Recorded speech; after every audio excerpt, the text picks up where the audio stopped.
bathroom door slammed shut behind me, and there I was, 5 years old, trapped in a space no bigger than a closet with a fully grown, butt-naked man. But the messed up part wasn't that he was naked. It was the sound. A wet, sickening crunch. He was sitting on the closed toilet lid, holding a bar of cheap bath soap, taking massive bites out of it like it was an apple. Thick, chemical foam was dripping down his chin, popping as he suddenly slammed a hand against his bare chest and giggled in this raspy old woman's voice. "I'm Loretta. Don't you think it's freezing in here?" But to explain how I ended up locked in a foggy nightmare with a possessed guy eating soap, I gotta take you back. It was 2008. We were on this sketchy, budget 50-seater tour bus winding its way up the mountain passes to this town called Da Lat in Vietnam. Back then, it wasn't the tourist trap it is now. People were pretty broke back then, so taking a trip was a huge deal. Families would literally scrape by and save up for 2 or 3 years, just for one vacation. Totally different from how people travel now. Our entire ride was actually bankrolled by some rich sponsor from the local Cao Dai temple. It was isolated, freezing, and perpetually swallowed by this thick, suffocating fog. We were a group of nearly 30 people, but the crazy part was the ratio. There were exactly 24 older women and only 3 males on the entire trip, including me as a 5-year-old kid. There were originally supposed to be 4 or 5 other kids on this trip, but their families all canceled at the absolute last minute, so I ended up being the only child in the entire group. One of the other 2 men was a guy named Donovan. We booked this dirt-cheap communal dorm room right near the market, costing maybe 500,000 dong, roughly $20 a night. No beds, just a bunch of thin blankets spread edge to edge on the floor. It was basically a massive bare room where 15 of us had to lay packed like sardines, head to toe, with our luggage crammed at our feet and pillows at our heads, sharing exactly one bathroom. We arrived around 2 or 3 in the afternoon, and the cold was biting. There was absolutely no hot water in that place. If you wanted to bathe, you had to boil a massive pot of water on a portable gas stove, then mix it into a plastic basin with freezing tap water just to make it bearable. That is exactly why the wait for the bathroom was so agonizingly long. The second we dragged our bags into that damp room, the air just felt heavy. I remember looking at the tiny bathroom door in the corner, and my stomach did this weird flip, but I was just a kid, so I went back to playing Tetris on my cheap black and white brick game. Before we even got to that room, Donovan was already making a total fool of himself. He was the kind of guy who just couldn't handle silence, constantly bragging to cover up his own insecurities. He wouldn't shut up about how tough he was, loudly boasting about his days tapping rubber trees in Din Quan, climbing the massive Dabachong rocks, and how he once stayed wide awake for a grueling multi-day bus ride from Saigon to Hanoi without sleeping a single wink. I remember when our bus was crawling through this treacherous, pitch-black mountain pass. The driver honked his horn 3 times as we passed a famous local shrine built for 3 girls who died there in a crash. It is just a basic respect thing to pray for a safe journey.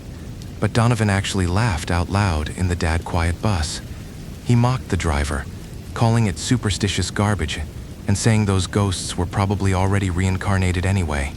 The whole bus went dead silent. You just don't say crap like that on a dark mountain pass. It is basically begging for karma. So anyway, there we were in this freezing room, and the wait for that single bathroom was exhausting. There were over 20 women who needed to wash up first, but Donovan, being the arrogant guy he was, insisted on cutting the line. I watched him strut over to the bathroom door, completely full of himself. He grabbed the handle, swung it open, and just froze. The light inside was off, but even in the dark, he could clearly see the pitch-black silhouette of a little boy, maybe 4 or 5 years old, squatting right on the toilet. He quickly slammed the door shut, assuming it was me playing a prank.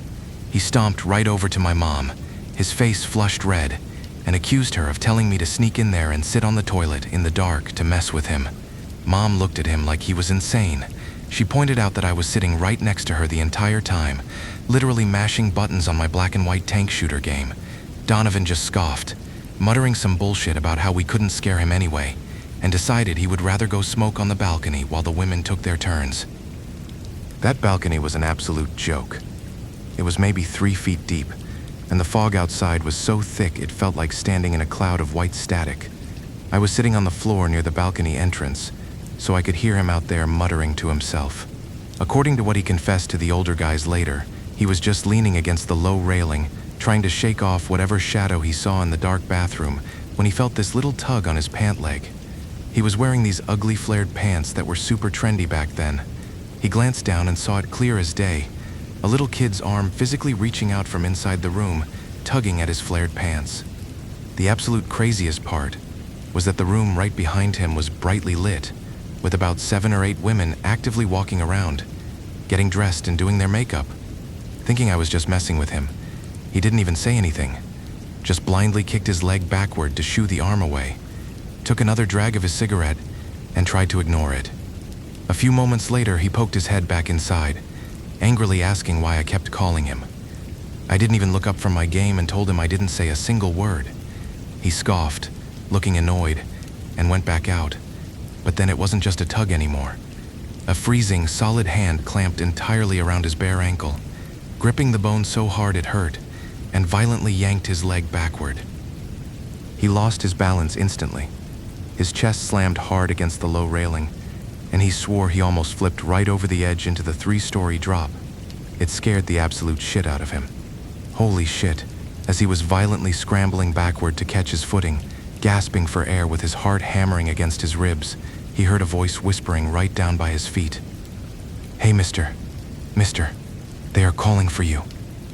He violently whipped his head around, just in time to see that exact same child's arm rapidly retracting back into the brightly lit room.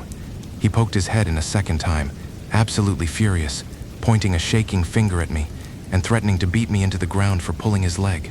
My mom immediately threw her arms around me, screaming at him to back off, while the other ladies in the room chimed in, swearing up and down that I had not moved a single inch from my spot. You could physically see the reality breaking in Donovan's head. Since I was the only kid around, he was practically bending over backward to convince himself it was just me messing with him. He was grasping at straws, desperately looking for a normal explanation, but he was looking right at me. I was safe inside. Whatever touched him was still out there in the fog. But a guy like Donovan would rather die than admit he was terrified. Eventually, everyone else finished washing up. It was getting late, and the whole group was starving. The older ladies gave Donovan an ultimatum to hurry up and take his turn, or they were leaving for the night market without him. His face went pale, and he tried to backtrack, saying he wasn't even cold and he would just skip it. Honestly, his face was completely drained of color, and he kept nervously shifting his weight. You could tell whatever grabbed him out there messed him up so badly, he'd rather just sleep covered in his own sweat. But the older ladies practically bullied him into it. They started mocking him, asking if the big tough guy was suddenly afraid of the cold or afraid of ghosts. That struck a nerve. His massive ego couldn't handle being laughed at by a bunch of older women, so he puffed his chest back out, bragging about how he used to walk around shirtless in the freezing day last winter. He mumbled that he would just splash some water on his face and run right down. The whole group filed out of the room, leaving him completely alone. We all went downstairs to wait in the freezing mist. We were standing right next to Jodon Lake, but the fog was so impossibly thick you couldn't even see the water, just a few feet away. After about 30 minutes of Donovan not showing up, people started getting seriously annoyed. My mom suddenly realized she forgot my winter beanie upstairs, so she told the group to hold on while we ran back up to get it and fetch Donovan. We walked down that long, empty hallway on the 3rd floor. Mom pushed open the door to our room, expecting to see him fully dressed and ready to go. Instead, the room was totally empty, and the bathroom door was wide open. Before we even saw anything, this god-awful sound crawled out of the bathroom. It was this relentless, wet squelching, accompanied by heavy breathing, like a dog chewing on a thick bone. Mixed in with that, someone was continuously mumbling a name. Loretta. Loretta, my mom called out, asking if he was done, but there was no response, just more of that sickening chewing noise. I took a few steps forward and peeked inside. That is when I saw him, Donovan was stripped completely naked. He was perched on top of the closed toilet lid, his legs tucked up under him like a bird. He held a giant bar of cheap, all-purpose soap in his right hand. Back in those days, a single bar of soap like that was used for literally everything. Washing your hair, your face, your body, and even the dishes. He was gnawing on it. I am not talking about a little nibble. He was taking desperate, massive bites out of it, swallowing the chunks, while this thick, toxic white foam bubbled out of his mouth. You could hear him dry heaving and gagging on the chemical sludge, but his jaw just kept aggressively grinding it down. As he chewed and mumbled, thick strings of viscous saliva mixed with the soap suds, oozing out of his lips and dripping in a disgusting, slimy trail all the way down his bare stomach. My mom shrieked. She immediately yelled at him to put some clothes on and told me to reach over and pull the bathroom door shut to give him privacy, while she ran to the other side of the massive room to grab my hat. And that brings us right back to where this whole nightmare started. The moment my 5-year-old fingers brushed the cold metal handle, his massive slippery hand shot out from the dark, grabbed my wrist, and dragged me inside. I was pressed so hard against the cold, damp tiles of the wall, I thought my spine would bruise. I was just a 5-year-old kid. I did not know what possession looked like. I honestly just thought he was being incredibly weird and gross. So I actually asked him why he wasn't hurrying up and showering, and if he wasn't totally embarrassed sitting around completely naked. He didn't even look at me at first. He just kept aggressively grinding his teeth into that block of soap, the wet foaming sound mixing with his ragged breathing in this continuous loop that made my own stomach twist into knots. And then his whole posture shifted. He didn't do anything crazy like a movie monster. He just violently slammed his fist against his own bare chest. His eyes rolled back so far I could only see the yellowish whites, and his voice completely morphed into something else entirely. It was not just the old woman anymore. He never let go of that soap. He just sat there, still clutching the half-eaten bar, his foaming mouth stretching into this unnatural, ear-to-ear grin that did not belong on an adult's face, and he started giggling. It was the high-pitched, innocent laughter of a little boy. "Did you see Grandma? Did you see her? Visiting from Saigon, staying for a few days? You find Dalat cold?" His voice was alternating between the raspy, exhausted tone of an elderly woman complaining about the cold Dalat air and the playful shrieks of a child, sometimes overlapping in the exact same breath. And it was so fucking wrong, so completely biologically impossible for those two distinct tones to come out of a middle-aged man's throat at the same time. He reached a soapy, trembling hand out toward me, asking if I wanted to play, the bubbles popping on his knuckles. Survival instinct finally kicked in. I didn't even think. I just slammed my shoulder into the door, bursting out of that tiny, suffocating space, and ran down the stairs as fast as my little legs could carry me, ignoring him weakly calling out for me to come back. I practically collided with my mom in the hallway. She was frantically searching for me, completely unaware of what had just happened. By the time the rest of the tour group rushed upstairs, they found Donovan passed out cold on the bathroom tiles, lying in a puddle of water and half-chewed soap. The other men in our group literally had to force his pants and shirt back onto his limp, soapy body before they could drag his dead weight all the way down to the bus. Someone started chanting prayers, and by the time we reached a restaurant for dinner, he finally snapped out of it, completely disoriented, with dry soap flakes still crusted around his lips. While the guys were helping him clean up in the restaurant bathroom, he finally broke down and confessed everything. He said after we left him alone in the room, he was terrified. He fully intended to just turn on the tap, wet his hair to fake a shower, and run downstairs. But the second he stepped inside, closed the door, and poured the very first pitcher of water over his head, the bathroom door suddenly swung wide open entirely on its own. A heavy draft blew in from the balcony.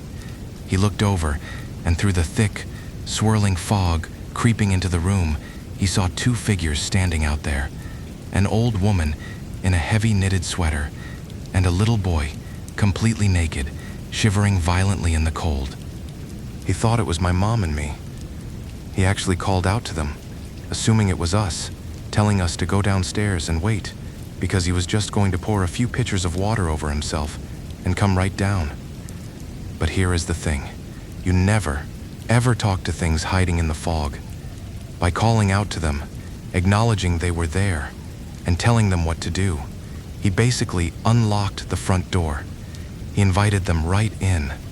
They did not answer. Instead, they just turned their heads in absolute unison, staring at him with these hollow, dead eyes, and then they rushed him. He said they moved impossibly fast, just blurring across the room and slamming straight into his chest. That was the last thing he remembered before waking up on the bus. The group leader was furious and called the hotel to demand answers. That is when the receptionist finally broke down and admitted the truth about that specific room. A few years prior, a grandmother and her grandson rented that exact dorm. The grandmother had boiled a giant 5 to 7 liter metal kettle of water to bathe the kid. While she was carrying it, the little boy, being a kid, had taken a bar of soap and rubbed it all over the wet bathroom tiles so he could slide around on it like an ice rink. When the grandmother stepped inside, she hit the slick floor. She slipped, slammed her head against the sink, and that giant kettle tipped over, dumping 5 liters of boiling water directly onto the little boy. It literally scalded him alive. The boiling water blistered him to the bone, right onto those freezing tiles. She was gone on the spot after cracking her head wide open and suffering a massive heart attack, while he passed in the worst kind of agony on that exact same floor. 2 violent, agonizing ends in a space no bigger than a closet. We grabbed whatever bags we could carry and abandoned the 3rd floor. The management shoved all of us into a smaller room on the 2nd floor, packed so tight you couldn't even roll over in your sleep. But nobody was sleeping anyway, because in the dead of night, through the thin ceiling, it started. The chaotic, heavy patter of a child's bare feet running wildly across the tiles in the empty room right above us. That room didn't belong to the hotel anymore. It belonged to the grandmother, and it belonged to that little boy, forever trapped in that awful loop of playing with the soap before the boiling water fell. Donovan never said a cocky word again. He earned the nickname Soap Donovan after that trip, but he just takes it in silence. He knows better now. He knows we were just trespassing in their tomb.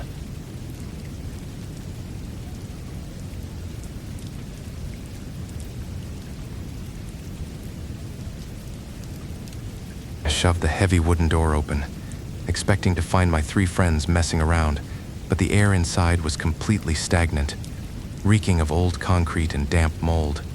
The room was illuminated only by this sickly yellow nightlight, and right there in the middle of the dust-covered bed, Sloan, Blair, and Nova were sitting cross-legged in a tight, creepy little circle, their hands resting completely stiff and flat on their thighs. I started yelling at them to stop acting like freaking idiots and get back to our room, but they all snapped their heads toward me at the exact same time, like some kind of screwed-up, synchronized routine. Their eyes completely rolled back, and in this gritty, deep voice that absolutely did not belong to teenage girls, they pointed at me and growled to go away and not meddle in their business. It still makes my stomach churn just thinking about it. This whole nightmare started back on our senior high school trip to Dalat, a foggy mountain town, about a decade ago. Our class had just over 30 students, split pretty evenly between guys and girls, and the trip cost each of us maybe 500,000 or 600,000 dong, roughly 20 to 25 bucks. The school had booked out an entire cheap hotel for us, and being rebellious kids, my friends and I smuggled in a bunch of beers, planning a secret party in room 302. Everything was fine until my friends started messing with the empty room next door, room 303, which the hotel owner swore was just locked up for renovations. We were a bunch of 17-year-olds hyped up on adrenaline and the sheer freedom of being away from our parents for the very first time. Dalat is incredibly beautiful, but it has this permanent creeping chill that sinks right into your bones, especially back then when the fog would just roll down the pine hills and swallow the streets whole. The teachers had laid down some insanely strict ground rules for the trip. They made it incredibly clear that there would be absolutely no drinking, no smoking, no swearing, and that we had to be safely locked in our assigned rooms by a very specific curfew. But obviously, we were teenagers, and we were fully committed to breaking every single one of those rules. Our group of girls had this entire covert operation mapped out for nights. About a dozen of us girls chipped in some cash and quietly bought a couple dozen Saigon special beers from the night market. We knew carrying an entire clinking cardboard box of alcohol into the lobby would immediately get us busted by the chaperones, so we had to divide and conquer. We explicitly agreed to stick to just that exact brand, so nobody would get a sick stomach from mixing drinks, rationing it out to maybe 1 or 2 cans per person depending on our tolerance. We split the haul up, with each girl smuggling a few cans separately, carefully stashing them at the absolute bottom of our suitcases, wrapped in thick winter clothes. We even managed to borrow this incredibly massive JBL boombox from one of the rich guys in our class. It was one of those heavy-duty speakers designed to blast heavy bass and club mixes. We were completely ready to lock ourselves in room 302 and just ride out the night. We arrived at the hotel right around 12 p.m. The place was incredibly outdated, featuring these narrow, dimly lit hallways covered in fading wallpaper that somehow amplified every single footstep. Our specific group got placed on the 3rd floor, and room 302 was instantly designated as the official party hub. As soon as we dumped our heavy bags on the floor, Sloan and Blair got this genuinely terrible idea to run down the hallway and play a prank on the other rooms. They were always the loud, wildly obnoxious ones in our friend group. They spent a solid 20 minutes just sprinting down the corridor, knocking loudly on random doors, and running away while laughing uncontrollably. But then they came back to our room looking utterly confused and genuinely annoyed. I asked them what was going on, and Sloan complained that they had tried to prank the room right next to ours, room 303. She told me that they knocked aggressively on the heavy wooden door, and instead of someone opening it to yell at them, whoever was inside just knocked back. She described it as just a slow, incredibly deliberate tapping from the other side of the wood. They tried it a few more times, hoping to provoke a reaction, and the exact same bizarre, echoing knock responded every single time. They naturally assumed it was just some guys from our class trying to mess with them, so they demanded that I check the official room assignment list, since I was the class president, and held the paperwork. I pulled out the crinkled sheet and ran my finger down the columns, and I immediately felt my stomach drop a little bit. Every single room on the 1st, 2nd, and 3rd floors was assigned to students from our school, except for exactly one room. Room 303 was completely crossed out with this thick, aggressive line of black ink. I immediately started panicking and told them that they had probably just harassed some random outside guests who booked the room before our school took over the building, and that we were going to get into massive trouble if those people complained to the principal. They brushed it off with these nervous laughs, but the entire atmosphere in our room suddenly felt incredibly heavy and uncomfortable. Things escalated so much worse later that afternoon. Sloan, Blair, and Nova actually slept in room 301. Since my room, 302, was the designated hangout spot, the rest of us already had our clothes there and changed quickly. But those 3 had to run back to their own room to get ready. They told us to just head down first and grab a table, promising they'd be right behind us. That simple, everyday excuse was the exact reason they ended up walking down that hallway completely alone. To get to the main staircase, they had to walk directly past the door of room 303. They told me about this specific moment later, and it seriously still gives me full-body chills just repeating it. As they were casually walking past that door, joking around with each other, the heavy metal handle suddenly clicked, and the door slowly swung inward all by itself with this agonizingly slow creak, opening just about a hand span wide, a gap of merely a few inches to reveal the darkness inside. They stopped cold in their tracks. Blair has this incredibly sensitive sense of smell, and she immediately noticed this foul odor creeping out from the dark crack.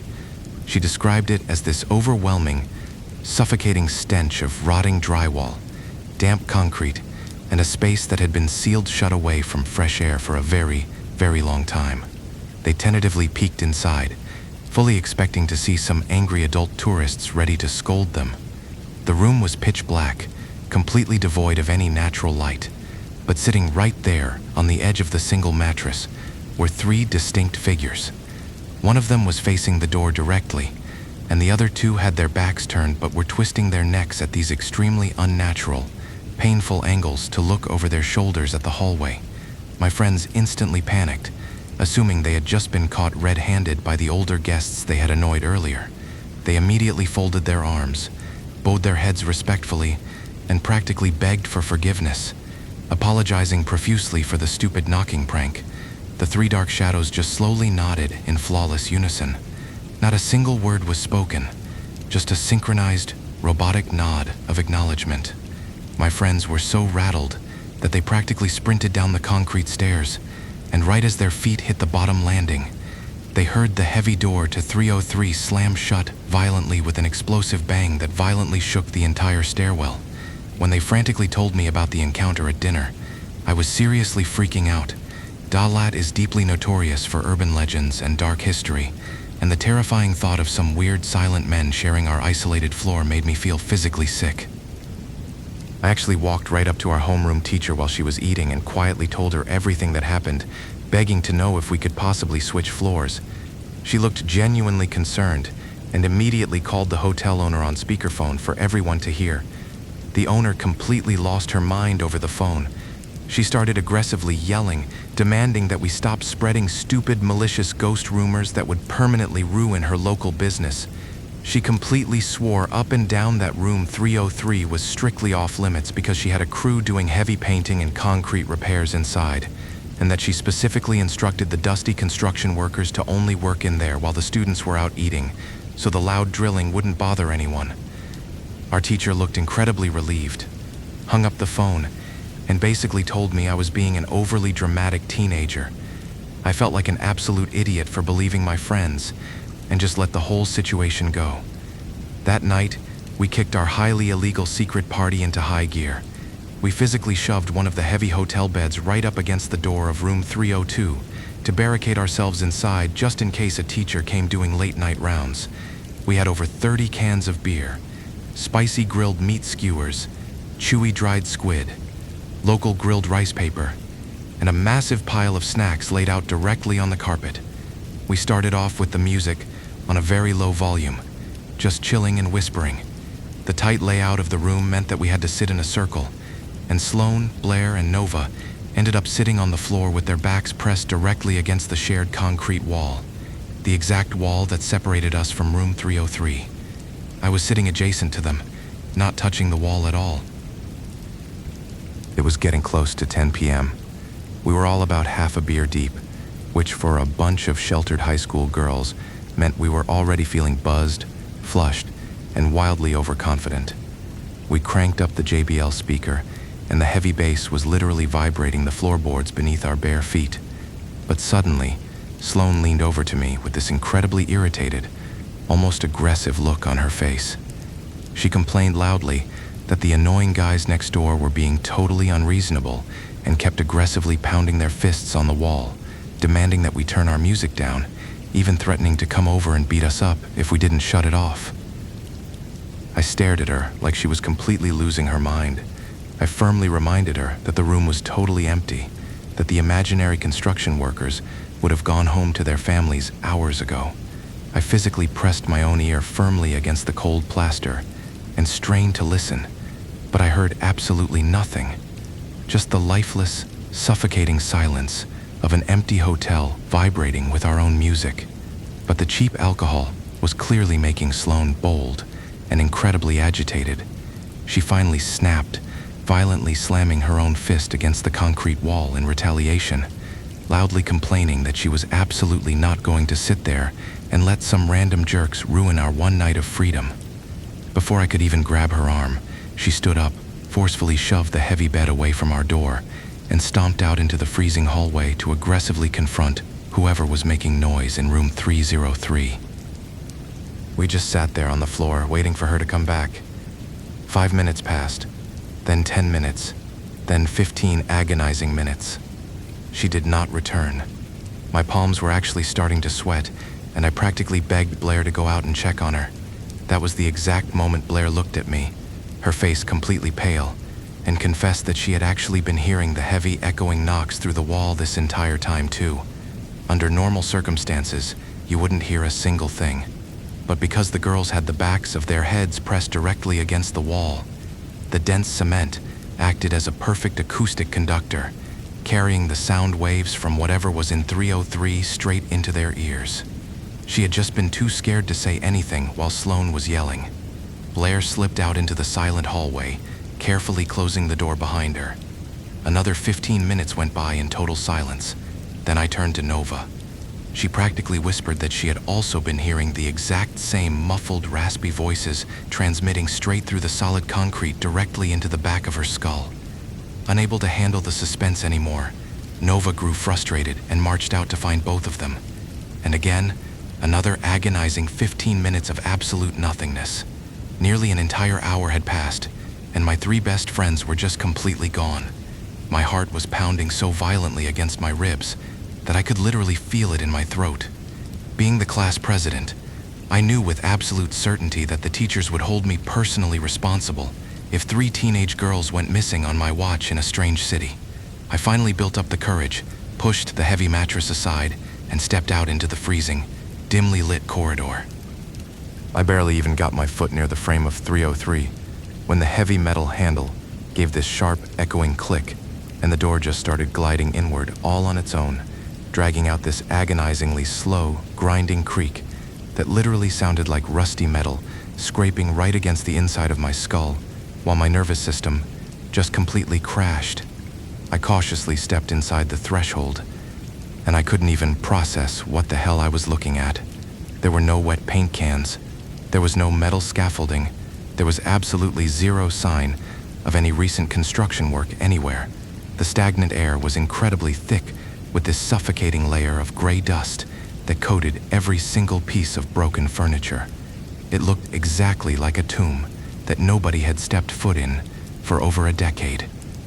And sitting right there in the exact middle of that filthy, decaying mattress were Sloane, Blair, and Nova. They were sitting perfectly cross-legged, their hands resting completely stiff and flat on their thighs, physically arranged in a tight, creepy little circle, just staring blankly into the center.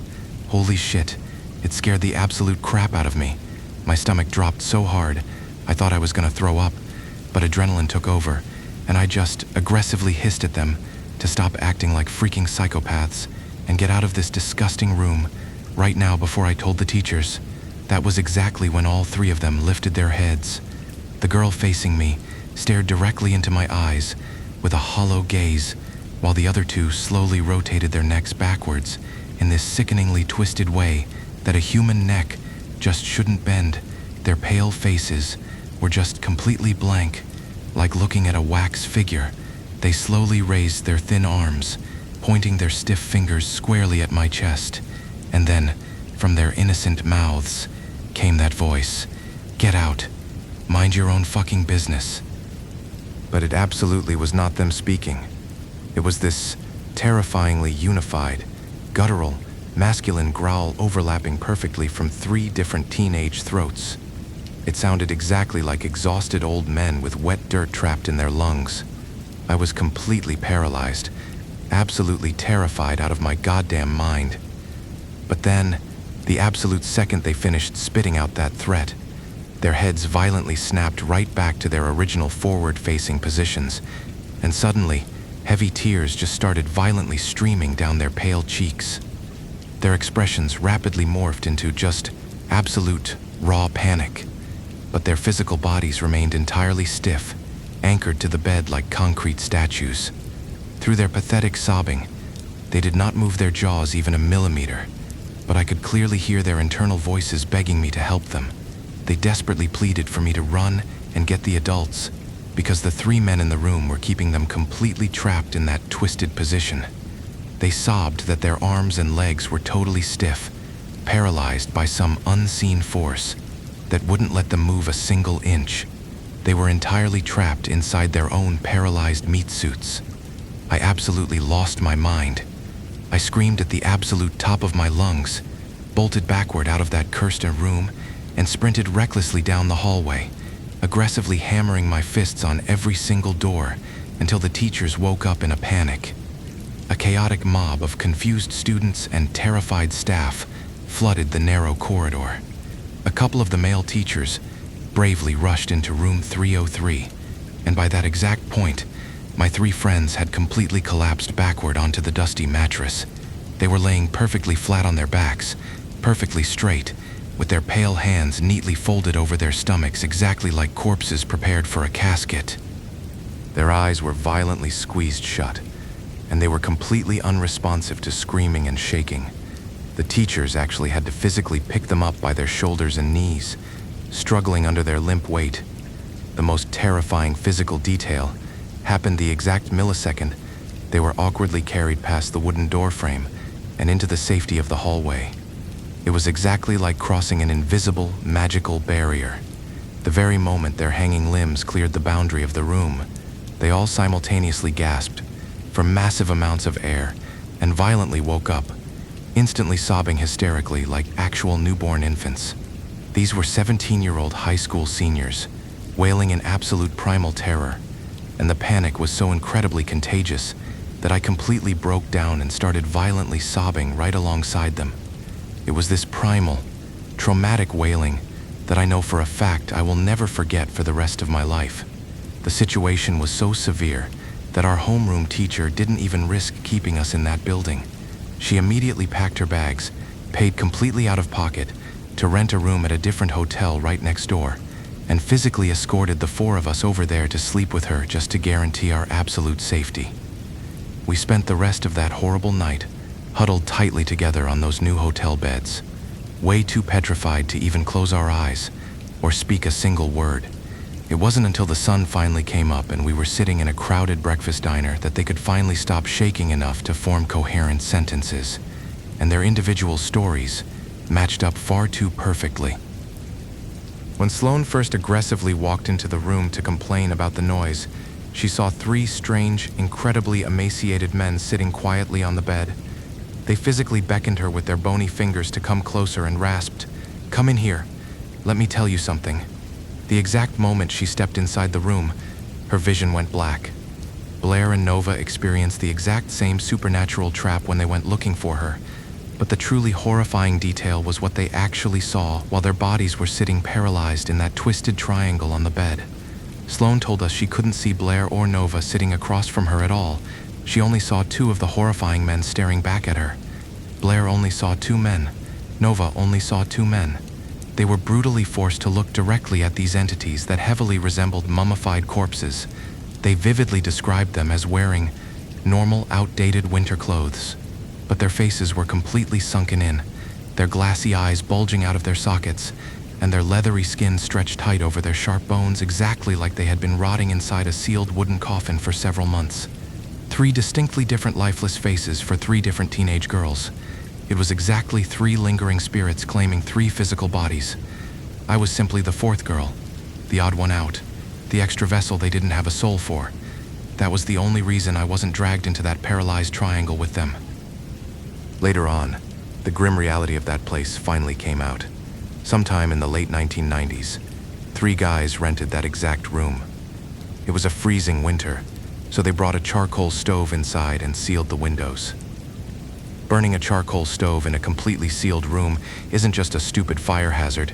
It's actually a well-known, completely painless method a lot of people use to take the permanent way out.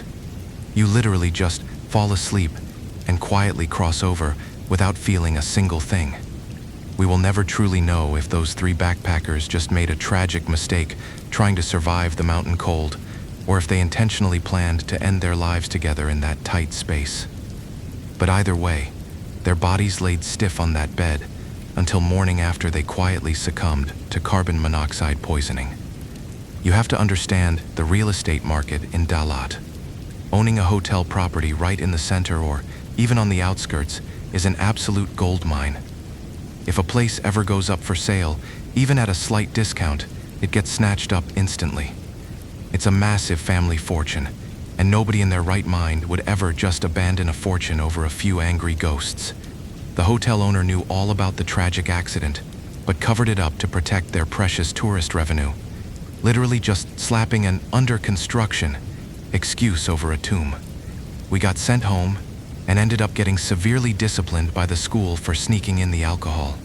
They forced us to write these lengthy disciplinary essays, jokingly telling us that our biggest crime wasn't just drinking, but having a party without inviting the homeroom teacher.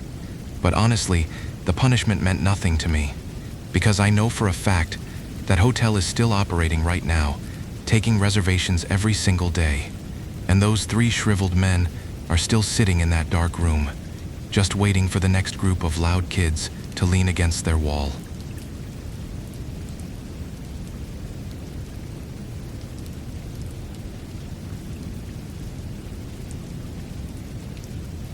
Solid brick. That's all it was. A 1-meter wall topped with jagged broken glass to keep thieves out. But then, his head just pushed right through the center of the bricks, not looking over it. Peeking through the solid stone, his dad, swollen face inches from mine, whispering that he was desperately thirsty. That was the last thing I saw before I just blacked out on the pavement. Honestly, our lives were already a living hell before the supernatural stuff kicked in. It was the summer of 2018, and my dad had totally screwed us over by getting addicted to World Cup betting. Before the tournament, he was a genuinely solid guy. He never gambled, never cheated on my mom, and his only vice was grabbing a few beers with his buddies on the weekends. But out of nowhere, he got completely hooked on soccer bets, and within weeks he burned through cash we didn't have, taking loans from absolute lowlifes. When we couldn't pay, things got ugly fast. They repossessed our electronics, threatened to gut my parents, and threw foul-smelling shrimp paste all over our front porch. My mom even had to sell her smartphone for about $400 just to cover a tiny fraction of the interest, leaving her with this ancient black and white brick phone, while my dad had to use some cheap knockoff Chinese flip phone. But their most toxic move was for the smaller debts, the little amounts like $100 or $200. They'd send this goofy, heavily neglected kid named Brody to just sit right on our property line, an eerie, silent presence designed to completely rot our peace of mind. Brody was around 14, a few years older than me, but he had this heavy, sluggish energy about him.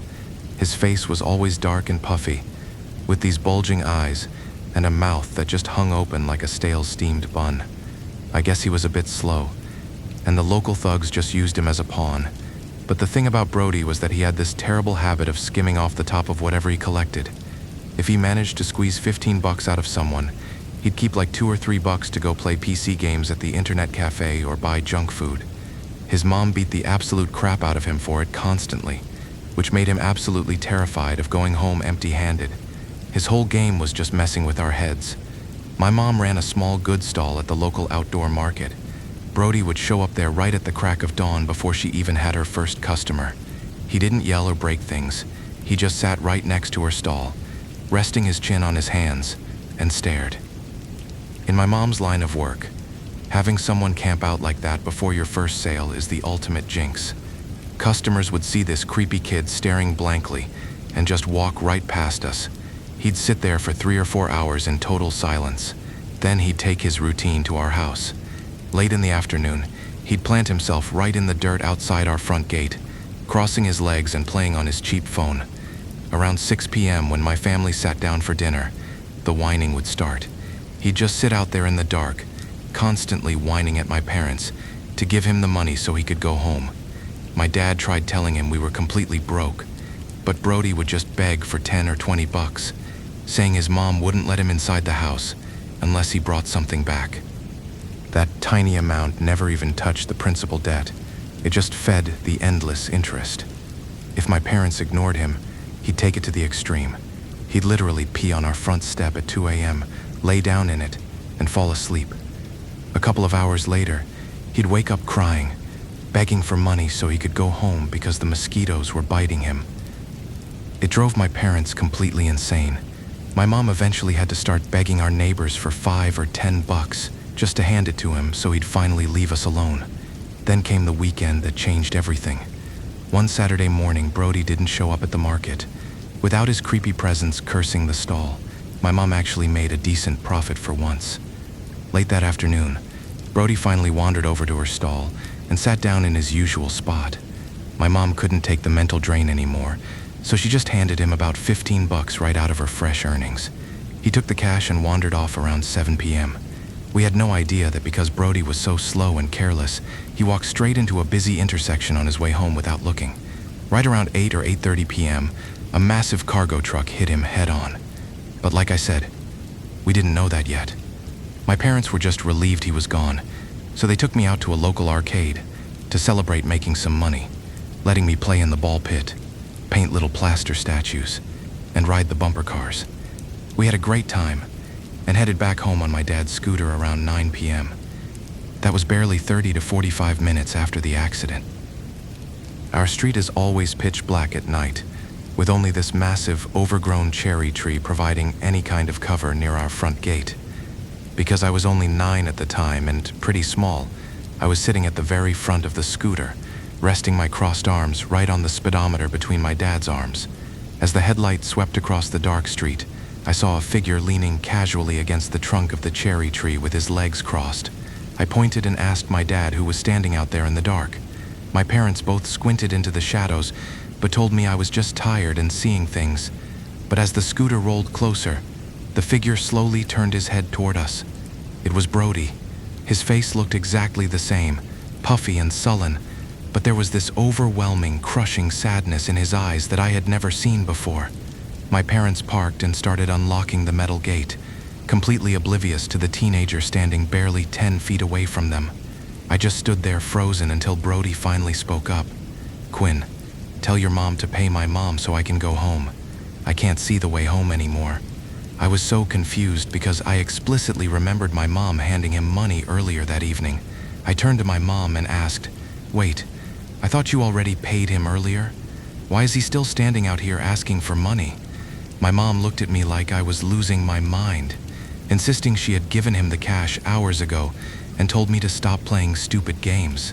I tried to point right at him, telling her he was standing right there in the shadows, but she just grabbed my arm and dragged me inside. I looked back over my shoulder and saw Brody just staring after us, his head drooping down in this unnatural, broken angle. Things just went completely off the rails for us the next day. Our luck just nosedived straight into the gutter. My mom went to the market on Sunday morning, and it was an absolute disaster. Her daily goal was usually around $50, but that day she made exactly $4 and change. It wasn't just quiet. It was like the stall was literally invisible. We found out a few days later from her regular customers that they had actively walked through the market looking for her, but they literally couldn't see her stall. It was completely blocked from their vision by some unseen force. Meanwhile, my dad tried to make some extra cash driving a motorbike taxi, but he ended up puncturing 3 different inner tubes in a single afternoon. His old scooter used those traditional tube tires, meaning he had to pay out of pocket to replace the inner tube 3 separate times in one day. And on top of that, he crashed, scraping up his arms and legs pretty badly. My mom was so desperate that she packed up early around 3 p.m., even burning a piece of paper in front of the stall to ward off the bad luck, but it was completely useless. I stayed home that morning playing in the front courtyard. We have this 1-meter-high brick wall surrounding the property, heavily lined with broken glass shards embedded in the cement to keep people from climbing over. While I was kicking a ball around, I noticed the wall was covered in dozens of dusty handprints, as if someone had been endlessly pressing their palms against the bricks all night long. Even worse, the dirt below the wall was completely trampled with overlapping footprints, but they were all barefoot, which made absolutely no sense, and to this day I have zero idea why, because Brody always wore shoes when he was alive. By noon, the house was boiling hot, so I dragged a folding bed out to the shaded patio to take a nap while my dad slept in his room. The afternoon heat was suffocating, and the entire house was dead silent until I heard this sharp clatter, like small pebbles hitting the brick courtyard with a hard thud, followed immediately by a sharp clicking sound against the glass window pane. I rolled over and ignored it 3 times, convincing myself it was just the wind, but on the 4th time, I finally looked up and saw him. Brody was standing right on the other side of the window, his skin looking pale and slightly translucent in the harsh sunlight. I could read his lips perfectly as he kept repeating his usual demand. "Tell your mom to pay my mom so I can go home. It's too hot out here." I just squeezed my eyes shut, holding my breath under that thin blanket, sweating bullets until my mom finally came home. That evening, the tension in the house snapped. My parents were screaming at each other in the living room over the gambling debts. And right in the middle of dinner, I heard this tiny, disembodied whisper right next to my ear. "Quinn, tell your mom to pay my mom, or else don't blame me." It completely freaked me out, so I quietly slipped out to the dark courtyard to get away from the noise. I was just kicking stones around when I heard a raspy voice calling my name. I looked toward the brick wall and saw Brody's head hovering right above the jagged glass. He was actually smiling this time, but it was this wide, goofy, utterly mindless grin that made my stomach turn completely upside down. "Quinn, come here. I have candy for you." He was always whining for our spare change. Now he's suddenly offering me candy? I just froze, my stomach dropping to my shoes. I backed away, telling him I didn't have any money and that he needed to leave us alone. But as I took a step back, Brody didn't climb over the wall. He didn't jump down. Instead, his puffy face slowly pushed forward, emerging straight through the solid bricks like they were made of thin air. Seeing a real, physical face just melt through solid rock like that, my brain just short-circuited. "Tell your mom to pay my mom so I can go home. I'm starving and I haven't been allowed inside yet." That was the exact moment everything went completely black. I hit the pavement hard. I don't remember the next part firsthand, but my parents told me everything in horrific detail later. They were still fighting in the living room when the front door slowly creaked open. They said I walked inside, but my posture was entirely wrong. My shoulders were heavily slouched, my back was hunched over, and my head hung to the side at that exact broken angle I'd seen on Brody the night before. I shuffled right past my dad, walked straight up to my mom, and grabbed her wrist with this vice-like grip. "Mom, pay my mom so I can go home." My mom was already in a terrible mood and tried to shove me away, yelling at me to stop acting up while they were arguing. But they said I just planted my feet, looked up at her with these wide, unblinking eyes, and my voice completely dropped into this guttural, unfamiliar tone. "If you don't pay my mom, I'm taking him with me. I'm never getting out of him. I'll take him away."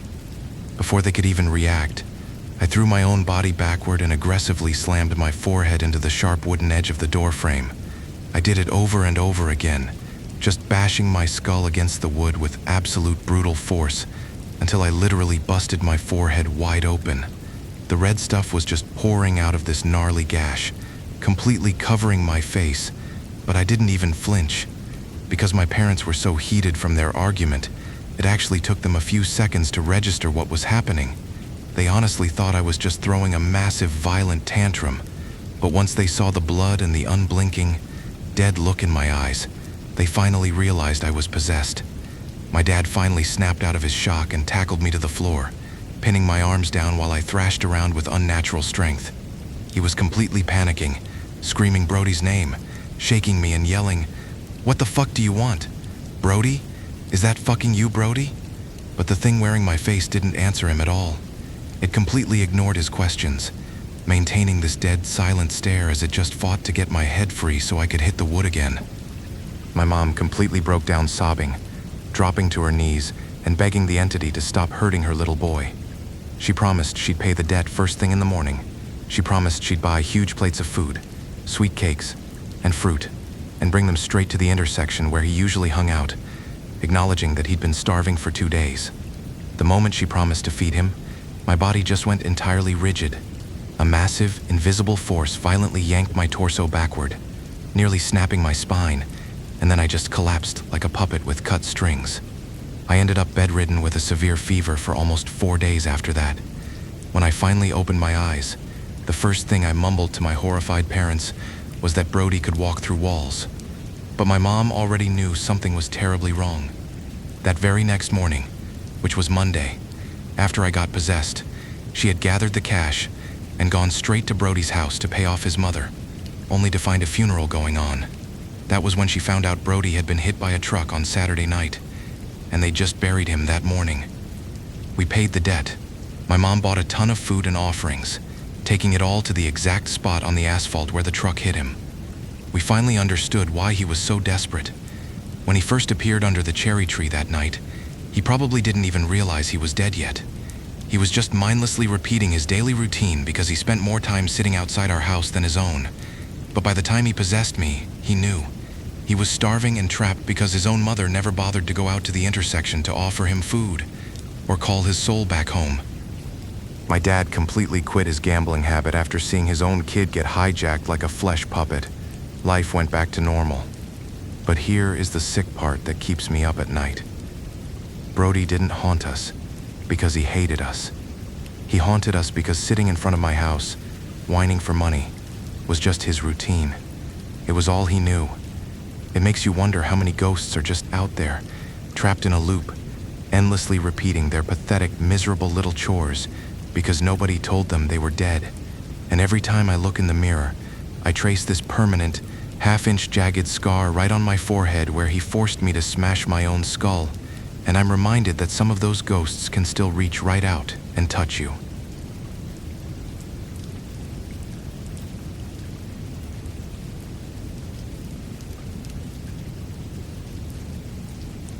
I was frozen on that cramped wooden loft, staring at the top of the stairs. I heard the sickening creak, creak, creak of someone slowly crawling up on all fours. Then, a head popped up in the dark. Her eyes were bugged out, wide and unblinking, and she was wearing this massive, unnatural grin that stretched ear to ear. I yelled at her to knock it off and go to sleep, but she just kept crawling toward me like some twisted human spider. And then she lunged. She pinned me down, tearing, scratching, and biting chunks out of me while screaming in these distorted, overlapping voices of little kids. "Why are you taking her away? You can't take her." My God, it still messes with my head. Let me rewind a bit. This whole nightmare started back in 2017, when I was working at a massive factory zone down in Saigon. I had just moved into this cheap, sketchy boarding house with a new coworker named Uma. I needed an escape from my old place because some creepy guys wouldn't leave me alone, and Uma seemed like the perfect roommate. She was quiet, older than me, but honestly, she looked like hell, always pale, constantly slapping fever-reducing patches on her forehead and covered in those dark red coin-rubbing marks on her neck and back. But the real red flag? She insisted on taking the mattress by the front door while I took the loft, completely oblivious to the heavy, suffocating air that seemed to swallow that room the moment we turned off the lights. To really understand why things went so horribly wrong, you need to know what Uma had just been through before we met. We were both blue-collar workers making minimum wage, but Uma was running on literal empty. After a few weeks of working together, she confided in me about a terrifying spiritual attachment she had survived just a few months prior. She told me that around the Lunar New Year she had tagged along with a friend to clean some graves at a cemetery she had never been to before. While walking through the rows of tombstones, she made the massive mistake of stopping to admire a particularly lavish grave. It belonged to a young guy who had died way too early. Uma casually praised the beautiful stone carvings, the elaborate butterfly patterns, and openly complimented how handsome the guy looked in his photo, repeatedly gushing over him, openly mourning how much of a waste it was, and questioning out loud why someone that good-looking had to pass away so young. She literally flirted with the dad man out loud, praising him over and over again. That one stupid, careless comment basically opened the front door for some seriously messed up stuff to follow her home. The spirit of that dad-rich kid latched onto her. For months, he pulled her into these hyper-realistic dreams where he would lead her into a massive, walled-off mansion. They would act like a married couple in the dream world, physically sleeping together and literally doing the dirty with him in that massive house. But in the waking world, the attachment was violently draining her life force. She stopped eating. Her skin turned a sickly yellow. She was sleeping way more than she was awake, completely losing her grip on reality. The scariest part was when her brain would just shut down while she was riding her scooter. She told me she would hear this cold, echoing voice whispering in her ear, giving her turn-by-turn directions. She drove in a complete trance for over 40 miles until she parked directly in front of the exact same physical mansion she had been dreaming about. Her family finally realized she was being consumed by a dark entity and dragged her to a spiritual master. They had to drive her all the way to that dead guy's actual house to perform a heavy severance ritual. It worked, but the whole ordeal completely shattered her spiritual defenses. Her aura was cracked wide open. She became incredibly fragile, deeply traumatized, and completely repulsed by the idea of being around men. But the weirdest side effect was her new obsession with children. Since she had shut out the idea of dating or getting married, she poured all her maternal instincts into random kids. Every time we went to the street market, if there was a screaming, crying toddler throwing a massive tantrum, Uma would just casually walk up and scoop them into her arms. Instantly, the kids would go dead silent. It was almost unnatural how quickly they calmed down around her. She confessed to me that her childhood dream was to be a kindergarten teacher, but she was too broke to finish school. I felt incredibly bad for her, which is exactly why I offered to split a new rental room with her. Since my old landlord did nothing to stop the creepy dudes in my alley from harassing me late at night, and Uma was utterly terrified of men after her spiritual trauma, moving in together just made perfect sense. We were two vulnerable women who just wanted to completely avoid guys, so teaming up seemed like the perfect escape. We found a spacious room with a ground floor and a wooden loft near the Tan Thuyen industrial zone. It was suspiciously cheap, but we were too broke to ask questions. The first few days were fine, except for the lingering smell of old smoke that seemed baked right into the concrete. I took the loft, and Uma set up her sleeping mat right by the rusty metal front door. But on the third morning, things started getting weird. Before we even left for work, I noticed Uma was constantly yawning, looking completely drained. I asked her why she was so exhausted, and she just casually complained about the noisy kids in our alley. She told me she spent the entire night listening to a group of 5 or 6 children running around, laughing, and bouncing a hard plastic ball against the concrete. She even described hearing them press their faces against our metal door, loudly counting out numbers for a game of hide and seek, going 5, 10, 15, 20, 30, 35, 40. I just stared at her in total confusion. I told her that I slept like a rock and hadn't heard a single sound all night. She just scoffed and told me I was lucky to be sleeping up on the loft, far away from the street noise. I tried to shake it off, but a cold knot started forming in my stomach. I knew for a fact our alley was completely dead quiet after 10 p.m. There were absolutely no kids playing outside. A night or two later, the illusion started to crack. I was lying awake on the loft, looking over the railing, and saw Uma tossing and turning down below, completely restless. She muttered that the kids were out there playing again. I was getting annoyed and told her I was going down there to yell at them. But because of her weird obsession with children, she instantly defended them. She told me to just let it go, begging me to leave them alone because they were just playing, acting like there was absolutely no reason to yell at them. I checked my phone. It was almost 3 a.m. What kind of kids were playing outside at this hour? The very next night, things got genuinely terrifying. It was a little past 2 a.m. I was lying awake on the loft, just staring at the dark ceiling, when I heard Uma talking. It wasn't normal sleep talking. It was this soft, soothing voice. I quietly leaned over the wooden railing and peered down into the pitch-black room. All the air just completely left my lungs. Uma was sitting up on her mattress in the dark. Her legs were crossed perfectly. Her eyes were squeezed shut, but her arms were moving. She was gesturing and waving her hands in the empty air, acting exactly like a kindergarten teacher trying to wrangle a group of 3 or 4-year-old toddlers, definitely older kids, not just infants. I heard her shushing the empty space, promising them that she knew they were there, and telling them to stop being jealous of each other. I couldn't move a single muscle, just gripping that wooden rail until my knuckles turned white. I called her name in a harsh whisper. She didn't respond. I yelled a little louder, and she finally snapped out of it, violently flinching like she had just been slapped. I demanded to know who the hell she was talking to in the dark. She rubbed her eyes and mumbled that she was just having a weird dream about a bunch of kids. But then she told me the details, and all the blood drained from my face. She said there were about 7 kids in her dream, boys and girls, but their faces were entirely covered in thick, black mud. They were pulling on her clothes, begging her to take them to the store to buy candy. Then her voice dropped into this hollow, dad tone. She told me that one of the kids looked right up at her and said, "If you don't buy us candy, we won't let you stay here. We'll take you away with us." We were both sweating bullets, but we still tried to pull some logical excuse out of our eyes, blaming it on a stress nightmare. We didn't buy any offerings. We didn't burn any incense. We just stupidly went back to sleep. The very next night, the haunting escalated from strange to actively dangerous.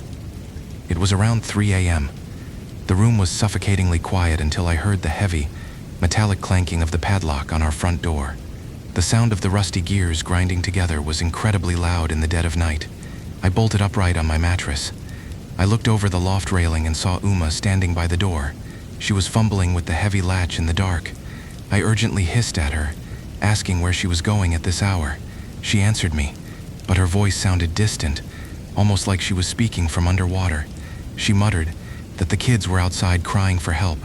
She said they were screaming, that it was too hot, that they couldn't breathe, and that she needed to go out there and save them from the fire. My brain just completely short-circuited. I screamed her name at the top of my lungs.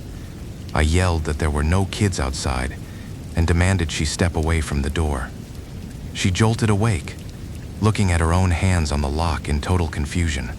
She stumbled back to her bed, visibly shaken, telling me she could have sworn she smelled burning hair and melting plastic, and clearly heard the agonizing screams of kids burning in her sleep. As soon as the sun came up, I didn't go to work. Since I was a Saigon native, and way more street smart than Uma, who was just a quiet, naive girl from the countryside, I knew I had to be the one to figure this out. I started asking around, tapping into my local connections, and casually probing the older folks in the neighborhood about our specific building. The truth made me want to throw up. About 15 years ago, back around 2002, that exact boarding house had burned to the ground in a horrific electrical fire. A lot of people didn't make it out. Among the victims were a group of neighborhood kids who had been trapped inside. The current landlord had bought the scorched plot of land for dirt cheap and rebuilt the rooms over the ashes. I ran back to the room and told Uma everything. She turned completely white. It suddenly clicked.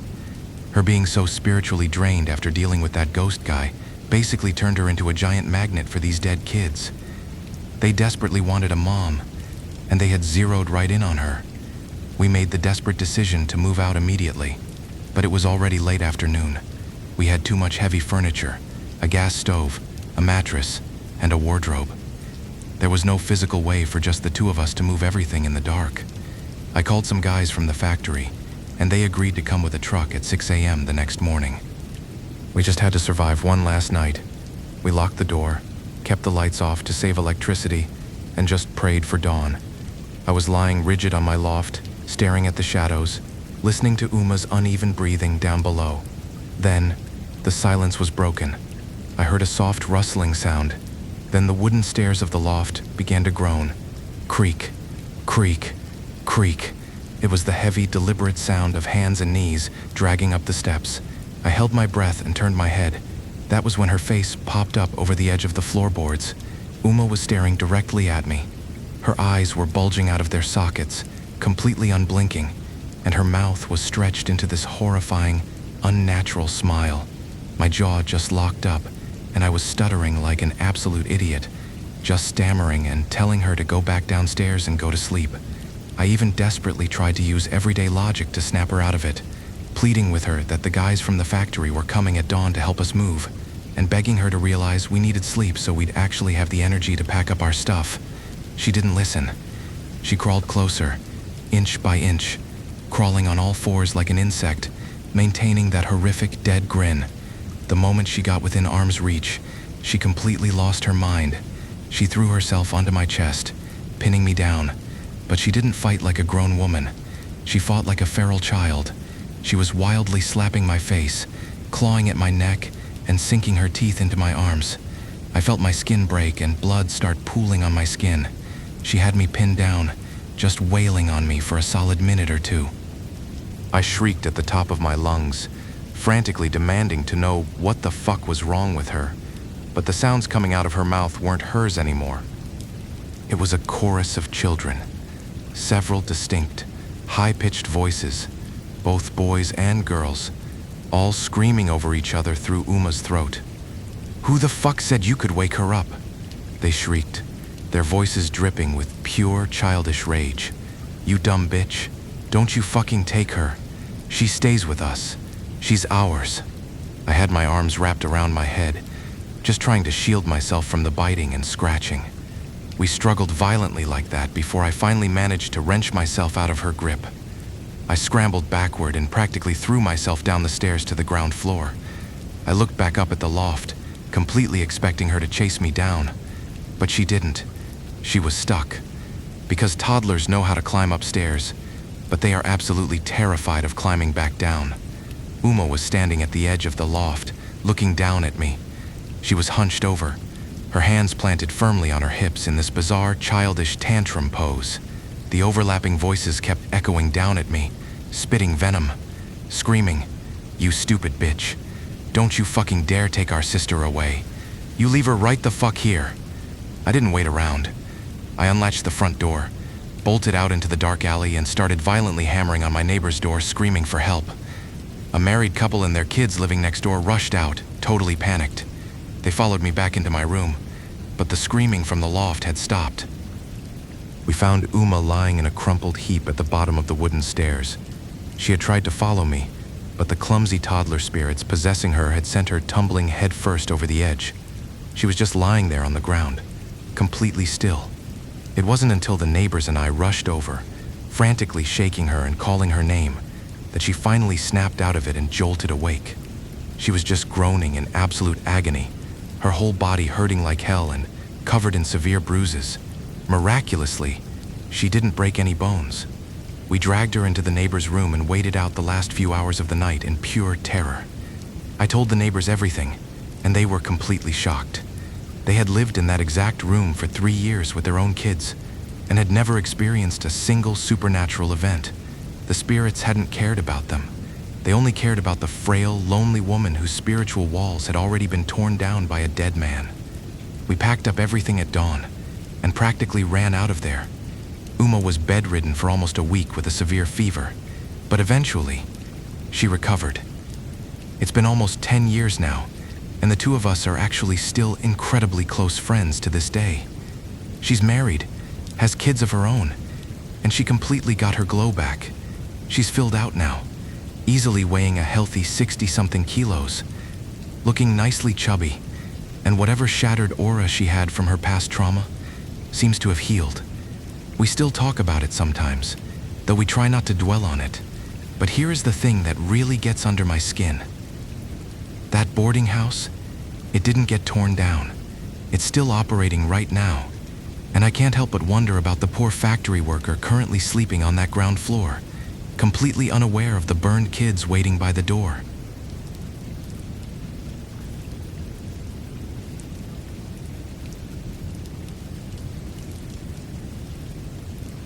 I was staring down at my own tombstone. It had my exact birth date, my name, and a picture of me. Specifically, the exact selfie I was currently using as my Facebook profile picture. But the death date, etched into the stone, was exactly 14 days from now. I woke up screaming, shaking so hard my teeth hurt. That wasn't just some bad dream. It was a literal ticking clock. It all began 7 years ago, back in 2019. I was 21 at the time, and to be fair, we were constantly fighting because Tyler was way too outgoing. He was handsome, heavily flirtatious, and always going out of his way to help his female coworkers fix their scooters or give them rides home, constantly joking and being way too touchy-feely with them. But the most frustrating part was that Tyler was genuinely clueless. He didn't think he was doing anything wrong, just constantly telling me I needed to trust him, feeding me that innocent bullshit, which only made my jealousy worse, until the tension finally snapped, and he dumped me. It absolutely crushed me, like getting kicked in the gut. I was a total wreck, staying home crying and posting sad, pathetic stuff online. Since I worked inside a cool seafood processing plant and used a ton of skin lightening creams, I was actually pretty pale and cute back then, so my heartbroken posts immediately got a bunch of guys sliding into my DMs. My friends kept hyping me up, telling me all men were trash anyway, and that I should just play the field and talk to a bunch of guys to keep my options open. So, being young, petty, and stupid, I started texting this guy named Theo. He didn't just blindly hit on me like the others. He knew exactly what to say to disarm me. He would text me asking if I was exhausted from my shift, playing the empathy card by saying he worked in a factory too, and completely understood how draining it was. He played the perfect, empathetic listener, which completely lowered my guard. I eventually let him take me out for coffee. He was smart enough to specifically ask to meet in the late afternoon, which made my defensive walls drop because a broad daylight hangout felt super safe and strictly platonic. Looking back, the red flags were waving right in my face. Theo and I both came from the same tight-knit, insular ethnic community in the area, so he knew exactly how to talk to me. Sitting at the table, Theo reeked of this sickening, decaying roadkill stench that I couldn't place. And he couldn't keep his hands off this weird square necklace he wore, constantly stroking it. I saw a little piece of yellow talisman paper wedged in the corner of it. Since a lot of folks in our community wear protective charms from childhood, I just thought he was a bit eccentric and decided right there I'd never date him. I drove back to my house, feeling totally put off by the whole encounter. I had zero intention of ever seeing him again. But the second I walked through my front door, my phone started ringing, and it was him. I answered it just to give him a polite excuse to end the conversation, but the moment I put the speaker to my ear, my brain just went completely foggy. I laid down on my hammock and listened to him talk about absolutely nothing, his voice just droning on about flowers and the weather and random nonsense that somehow sounded incredibly soothing. When I finally hung up, the sun had already set. I looked at the call timer, and my heart did this weird flutter because we had been on the phone for 47 minutes, but to me it felt like I had just blinked. I didn't realize it then, but his voice was literally crawling into my brain like a parasite. It felt like my mind was wrapped in cotton, and if I pulled the phone away from my ear, I'd physically withdraw. Things got complicated almost 2 whole months later, when Tyler showed up at my door, crying with a huge bouquet of flowers. He begged for my forgiveness, and being completely in love with him, I took him back right away. I was so happy that I totally ignored Theo and didn't even bother telling him I was off the market. In my head, Theo and I were just in this weird gray area, somewhere above friendship but definitely not dating, so I felt like I owed him zero explanations. But Theo didn't take the silence well at all. He started blowing up my phone with paragraphs of guilt trips, accusing me of leading me on and breaking his heart. I texted back telling him he was being ridiculous and that I never promised him anything. But he kept calling, and I started getting genuinely terrified of my own phone because every time I accidentally picked up, I would get sucked into another 30-minute trance where I couldn't bring myself to hang up. Finally, Theo texted me demanding that I meet him at the coffee shop one last time to officially end our friendship so he could move on. I was young and naive, so I figured I would just go out there in broad daylight, say my goodbyes, and be done with it. I rode my bike to the cafe, baking in the crazy afternoon heat. When I sat down at the table, I saw that he had already ordered me a glass of iced lemonade. During our long, weird phone calls, I had stupidly mentioned that lemonade was my absolute favorite drink, and he used that exact piece of personal information to set the trap. I was sweating and exhausted from the ride, so I just grabbed the glass and chugged the whole thing down in a few seconds. Almost immediately, the world started spinning. I thought I was just having a heat stroke, but my head felt incredibly heavy, and a cold sweat broke out all over my neck. Theo leaned in and started talking in that same hypnotic tone, asking me why I went back to Tyler and pointing out every single flaw Tyler had. He targeted my biggest insecurity, which was my insane jealousy, and every single word he spoke just echoed in my skull like absolute gospel. I found myself crying right there at the table, feeling this crushing regret for getting back with Tyler's. Theo played the nice guy, telling me he would delete my number if I wanted, but my hexed brain panicked, and I actually begged him to stay in touch. When I rode away from the cafe that day, my mind was fractured. As soon as I got far enough away from Theo, I would snap out of it and realize I loved Tyler. But the second I thought about Theo, my chest would ache with a sick, gut-wrenching need. That was when the rot started seeping out of my pores. I started picking horrific fights with Tyler over absolutely nothing. I kept bringing up ancient history, obsessing over girls from his past. It got so toxic that when he came over and brought me a home-cooked lunchbox to apologize, I literally grabbed it and threw it straight in the trash right in front of him. If a female factory worker stood 10 feet away from him, I would lose my mind and scream at him for hours. And the craziest part was that every single time Tyler and I had a massive blowout, Theo would text me about half an hour or 45 minutes later to comfort me, almost like he was sitting in the corner of my room watching the whole thing happen. I started sneaking out to meet Theo for lemonade every few days, drinking a total of maybe 7 or 8 glasses of that cursed liquid over a couple of weeks. The most terrifying part of this whole thing was that Theo never once tried to cross any physical boundaries with me. He was incredibly calculating, playing the long game and letting the hex slowly rot my brain so that I would eventually crawl to him and offer myself up willingly, but the physical toll it took on my body was humiliating. I didn't notice it myself, but my family and coworkers did. My younger sister came into my room holding her nose, yelling at me to go take a shower because I smelled like dirty garbage. I got so mad at her because I had just bathed, thinking she was just giving me crap, but she swore the stench was making her sick. At the factory, the older women kept pulling me aside, asking if I had recently attended a funeral, walked through a graveyard, or visited some shady fortune tellers and black magic practitioners, because I reeked of this heavy, sickening spiritual decay. It wasn't sweat or body odor. It was the exact same burnt metallic, rotting flesh smell that Theo had on our very first date. My coworkers actually tried to be polite about it at first.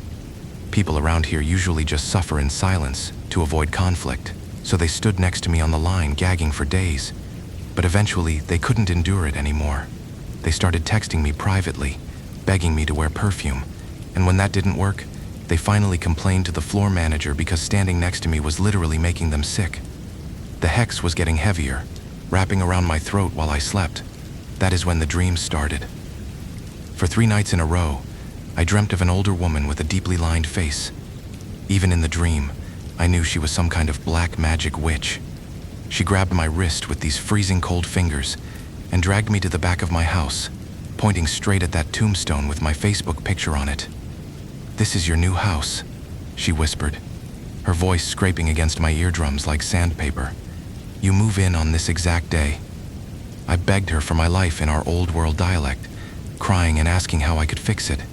She stared down at me with these lifeless, soulless eyes and told me the only way to survive was to bind my soul to a man who had a very specific astrological birth chart, reciting the exact year, month, and elemental sign. When I woke up in a cold sweat after the 3rd night, my chest was heaving. I immediately grabbed my phone in the dark and checked Tyler's birth details. They didn't match at all. With shaking hands, I opened Theo's profile. Every single detail the old woman mentioned matched Theo's birthday perfectly. The curse was literally rotting my brain from the inside out. Looking at Tyler just made my skin crawl with absolute disgust, but the second I thought about Theo, my chest would cave in. It was this pathetic, suffocating feeling like, if I wasn't near him, I wouldn't be able to breathe. I genuinely believed the universe was telling me Theo was my soulmate, the only person who could save me from the grave. The next time we met for coffee, he didn't sit across from me. He pulled his chair right up next to mine, grabbed my hand, and pulled me against his shoulder. I didn't pull away. He leaned into my ear and whispered that he would wait for me, telling me to treat him like an older brother for now, and that he didn't mind waiting in the background until I finally ended things with Tyler so he could have a real title. I just sat there, hollowed out, carrying the stench of his curse, ready to ruin my own life for him. I would have died exactly on that 14th day if it wasn't for Lexi. Lexi was a new hire at the factory, assigned to stand directly across from me on the seafood processing line. For 3 straight days, she didn't say a single word to me. She just stood there, staring at me with this intense, piercing look up and down that made my skin crawl. It was so invasive, I actually felt deeply embarrassed, genuinely wondering if this chick was a lesbian or something, and why the hell she kept staring at me. But on the 4th day, the bell rang for our lunch break. Before I could even drop my gloves, Lexi lunged across the table, grabbed my wrist with a grip like iron, and dragged me sprinting into the women's bathroom. She slammed the stall door, dragged me to the sink, and plugged the drain, turning on the faucet just enough to let a small puddle of water gather at the bottom. "You are under a heavy hex. Do you want to die?" She hissed at me, her eyes wide and frantic. Before I could even process what she was saying, she pulled a safety pin from her shirt, grabbed my index finger, and jammed the needle straight into my skin. I gasped, watching a large drop of my own blood well up on my fingertip. She squeezed my finger over the sink. I heard the faint splashing sound as my blood hit the small pool of water in the porcelain basin, but instead of blooming into a red cloud, the blood instantly coagulated. It turned completely pitch black, stringy and thick, floating in the water, exactly like drops of dirty motor oil. And the smell. The second my blood hit the air, the bathroom was instantly filled with that suffocating, burnt metallic stench of rotting meat. Lexi pointed at the black oil in the sink and demanded to know how long I had been talking to the guy, and if I had eaten or drank anything he gave me. When I sobbed and told her I drank about 8 glasses of his lemonade, her face went completely pale, and she just kept muttering under her breath, cursing that we were so completely screwed and that I was absolutely fucked. When our shift ended that afternoon, we walked out of the factory gates and my blood ran cold. Theo was standing right there across the street, staring straight at me, waiting to collect his prize. He started calling my name, his voice echoing in the street, and for a second my hexed brain wanted to walk right over to him. But Lexi barked at me to run and not listen to a single fucking word he said. We ran blindly through the streets until my lungs burned. Lexi went straight to my parents, told them everything, and we actually fled the town that night, hiding in a cheap motel miles away to prepare for an exorcism the next morning. But the hex wasn't going to let me go that easily. That night in the motel, I fell into a fever dream, and the old woman appeared 3 separate times. She wasn't just standing there pointing anymore. She was completely unhinged. She grabbed me by the hair, violently slamming my head against my own tombstone over and over again, screaming that if I didn't marry Theo, I was going in the ground. Every time I woke up hyperventilating, Lexi just told me to ignore her, because the entity was panicking that its time was up. The master we saw lived down this narrow, shaded alleyway. He took one look at me and immediately started boiling a massive pot of dark, foul-smelling herbs.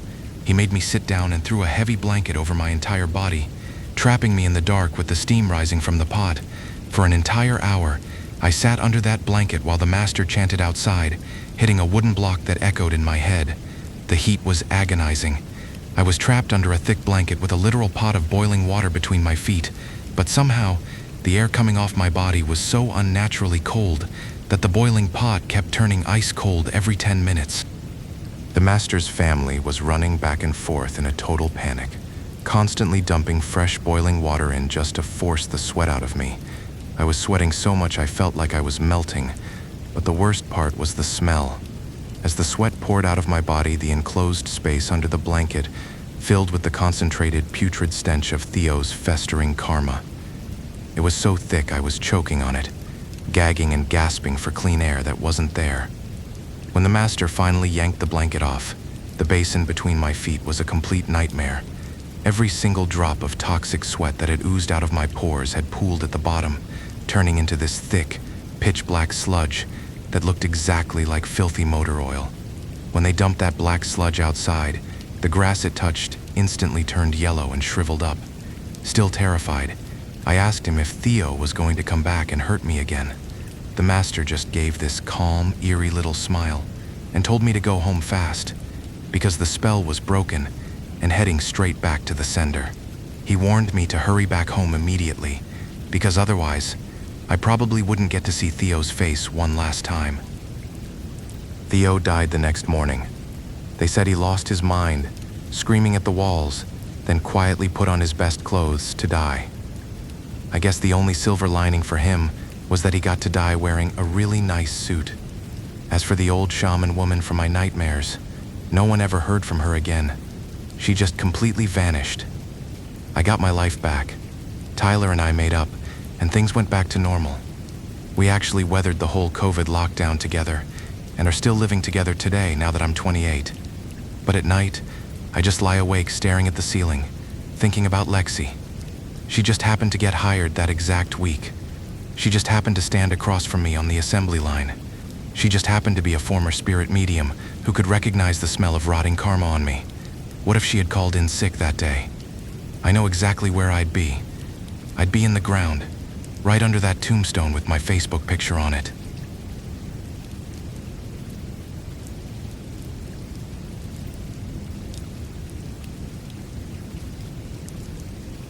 I was burning up with a fever of like 104 degrees, completely paralyzed under my blanket. The metallic scrape of my vanity drawer sliding open cut right through the dead silence of my room. I forced my eyes open just a crack, terrified there was an intruder. But what I saw in the vanity mirror was infinitely worse. There was a girl sitting on my stool, casually dabbing powder on her cheeks, but she had absolutely no face. Just a dead, chalk-white, fleshy void where her eyes, nose, and mouth should have been. I couldn't scream. I couldn't even pull the blanket over my head because my entire body completely locked up, my stomach dropping so hard I felt physically sick. But to understand how that thing got into my bedroom, I have to take you back a few months. I had just changed jobs and moved out of District 9 into this new serviced apartment over in the Bin Thon area. The place was huge, occupying an entire floor with this really wide, airy balcony, but it was completely bare, just a vacant box with an AC unit on the wall. Since I was a single girl living entirely on my own, my main priority was just setting up a safe, comfortable personal space for myself to sleep. And get ready, I eat out all the time, so I didn't care about a fridge or a kitchen, but I desperately needed a bed, a wardrobe, and a vanity. Buying all that brand new was going to cost me a fortune, probably over $600, which I did not have to drop at the time. So, I started heavily stalking Facebook marketplace groups, looking for people dumping their old stuff for cheap. I ended up finding this massive clearance post from someone who was basically liquidating an entire bedroom. It had everything a girl could possibly need: a massive wooden wardrobe, a vanity desk, a bed frame, and this really nice cosmetics cabinet. The pictures looked great, and the seller was practically giving it all away for around $200. The only catch was that the seller absolutely refused to help with delivery. You had to figure out the transportation yourself, which is exactly why everyone else was only buying the small, easy-to-carry stuff, leaving all the massive, expensive furniture practically untouched. I thought it was an absolute steal. The Facebook profile belonged to a guy, so I just assumed he was selling his ex-girlfriend's stuff after a bad breakup or something. But when I actually showed up to pick the stuff up, it was this older woman in her late 50s who met me. She looked incredibly exhausted and kept avoiding eye contact with me the whole time. She just vaguely mumbled that they were moving and needed the space, taking my cash and rushing me to load the heavy wooden pieces into my rented truck as fast as possible. I thought the vibe was a little screwed up, but I just wanted my cheap furniture, so I brushed it off, hauled everything back to my 5th-floor apartment, and set up my perfect little bedroom. Things were totally fine for the first 2 or 3 weeks. Then came the night of the company party. I came home way past 2 a.m., absolutely trashed. I could barely keep my eyes open as I stumbled out of the elevator on the 5th floor and practically fell against my door while fumbling with my keys. I finally pushed the door open and clicked on my phone flashlight. The very first thing I saw was a silhouette lying flat on my new bed.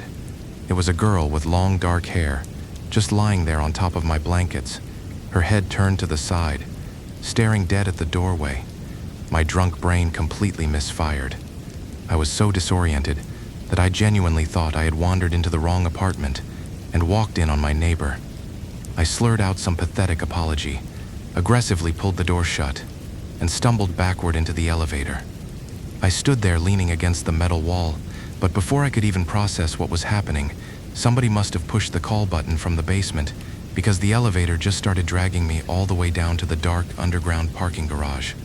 I was standing there in the basement, blinking at the concrete walls, finally sobering up just enough to realize how completely ridiculous this was.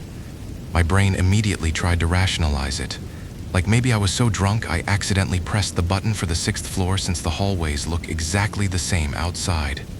But that made absolutely zero sense. If I had walked into the wrong apartment, I would have known instantly. That wooden wardrobe, the vanity, the exact layout of the room. It was 100% my stuff. There was only one unit per floor, and my key had literally opened the door. It was impossible for me to be in the wrong place. I hit the button for the 5th floor again, completely pissed off now, convinced some crazy person had broken into my place. I practically kicked my door open and hit the main light switch ready to cuss them out, but the room was totally empty. Everything was exactly where I left it. The wooden wardrobe, the vanity, the bed. Nobody was there. I just mumbled to myself that I was way too dead on my feet for this crap, blaming the alcohol for playing tricks on my eyes, and stripped down to my underwear before crashing face first into the mattress.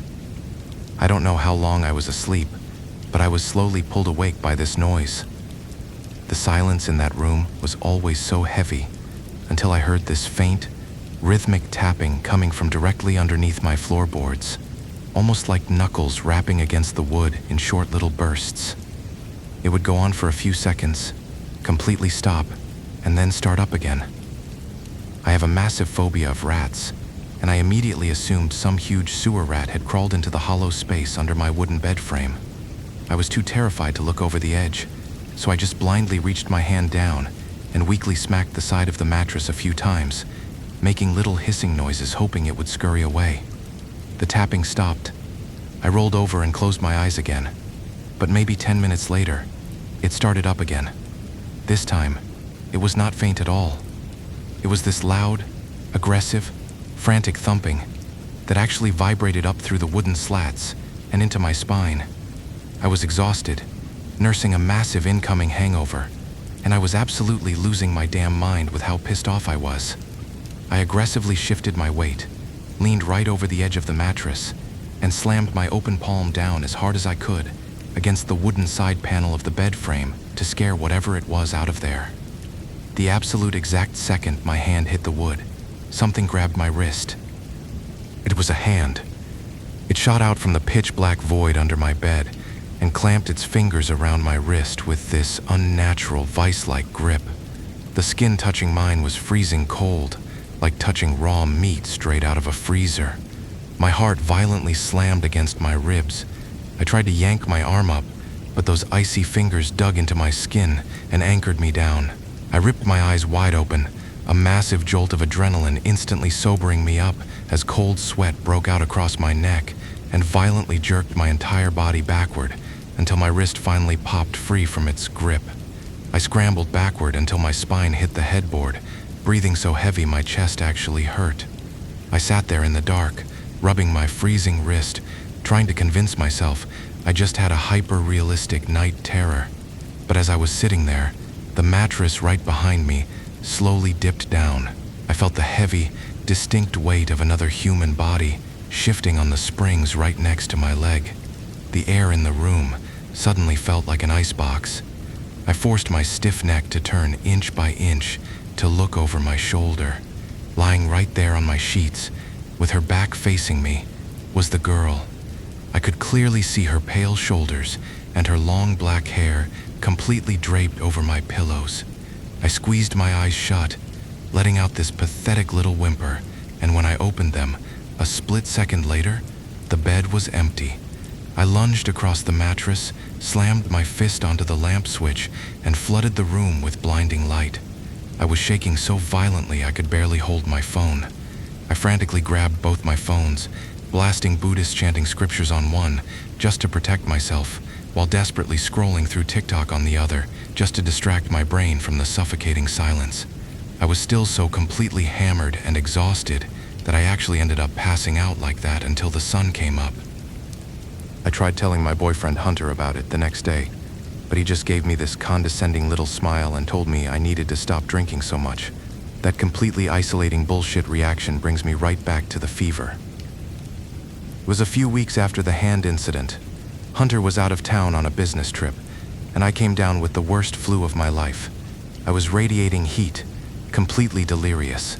I had to order some porridge delivery just to get something in my stomach, quickly video called Hunter to say goodnight, and then just buried myself in bed, sweating through my clothes. I woke up in the middle of the night shivering so violently my teeth were literally chattering. I pulled my thick winter blanket all the way up over my head, but the cold was unnatural. It felt like walking into a meat locker. That is when I heard the sharp, metallic scrape of my vanity drawer sliding open. My immediate thought was that someone had broken in. That specific drawer was where I kept all my jewelry, and my brain instantly went into pure survival mode. I was absolutely paralyzed by the thought that if this burglar realized I was awake, he would call me to keep me quiet.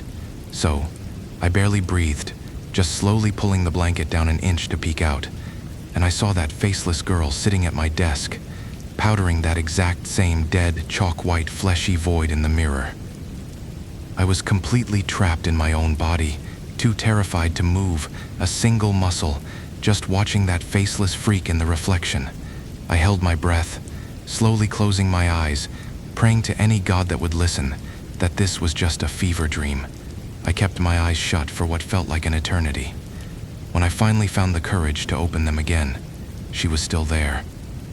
But she wasn't doing her makeup anymore. She was brushing her hair, one hand slowly stroking down the black strands, while the other was just combing through it with her bare, pale fingers.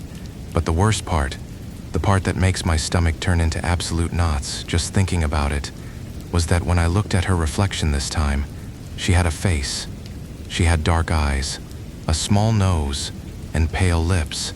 She looked so incredibly young, maybe 19 or 20 at most. As I was staring at her in the mirror, her hands suddenly stopped moving. She slowly snapped her neck around and looked directly over her shoulder, right at my bed. We locked eyes. The corners of mouth twitched before stretching up into this massive, unnatural smile that didn't reach her dead eyes. My vision instantly blurred. My veins turned to ice, and my stomach violently twisted into knots before my brain just shut down, and I blacked out. When I woke up the next morning, the apartment was totally normal. I called Hunter crying hysterically, but he just sighed and blamed my 104-degree fever for causing intense hallucinations. When I dragged myself into the office later and told my coworkers, they all just assumed the apartment itself was haunted. They kept asking if I had done any offering rituals when I moved in to appease the local spirits. Literally no one, including myself, even considered the used furniture. I was so pissed off at everyone's total lack of empathy that I just refused to bring it up again. I really tried to convince myself he was right. I wanted to believe I was just sick and stressed.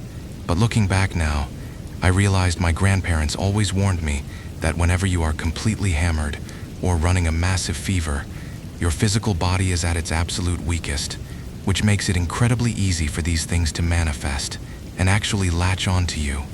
And I was about to prove that right for the third time. About a week later, any logical excuse I had was completely shattered. I had gone out for dinner and a few drinks with my coworkers. I wasn't totally blackout this time, just carrying a nice heavy buzz. When I unlocked my apartment door and flicked the lights on, the first thing I noticed was that my huge wooden wardrobe doors were hanging wide open. I just rolled my eyes, assuming I was in a rush that morning, and forgot to shut them properly. I walked over, pushed the heavy doors until they clicked shut, and turned my back to start unbuttoning my jacket. The second my back was turned, I heard the sharp, metallic shriek of clothes hangers violently scraping across the metal rod inside the closet, like someone was aggressively shoving all my clothes out of the way. I froze. I slowly turned around and pulled the handles. All of my dresses, shirts, and jackets had been forcefully pushed to the extreme left and right sides of the rod, leaving a huge, empty, dark gap right in the middle of the closet. I stood there staring at it, my alcohol-addled brain trying to process if I had somehow pushed them apart myself earlier in the day. I aggressively reached both hands in, spaced the hangers back out so the clothes were distributed evenly, slammed the doors shut, and walked over to sit on the edge of my bed. I barely managed to peel my tight party dress off before I stood back up and opened the wardrobe again just to grab my comfy pajamas. I grabbed them, threw them on, and it wasn't until I was actually buttoning up my sleepwear that my slow, alcohol-addled brain finally processed what I had just blindly stared at. Wait. When I reached in for my pajamas, the clothes were shoved to the sides again, but I had literally just spaced those hangers out perfectly evenly before sitting down. Then it hit me. That aggressive, screeching sound of metal dragging on metal happened right after I shut the doors the first time. I was so exhausted, so completely fed up, and just drunk enough to lose my sense of self-preservation. I stomped heavily across the room, grabbed both handles, and ripped the wardrobe doors wide open, ready to yell at whatever rat or stray animal had gotten in there.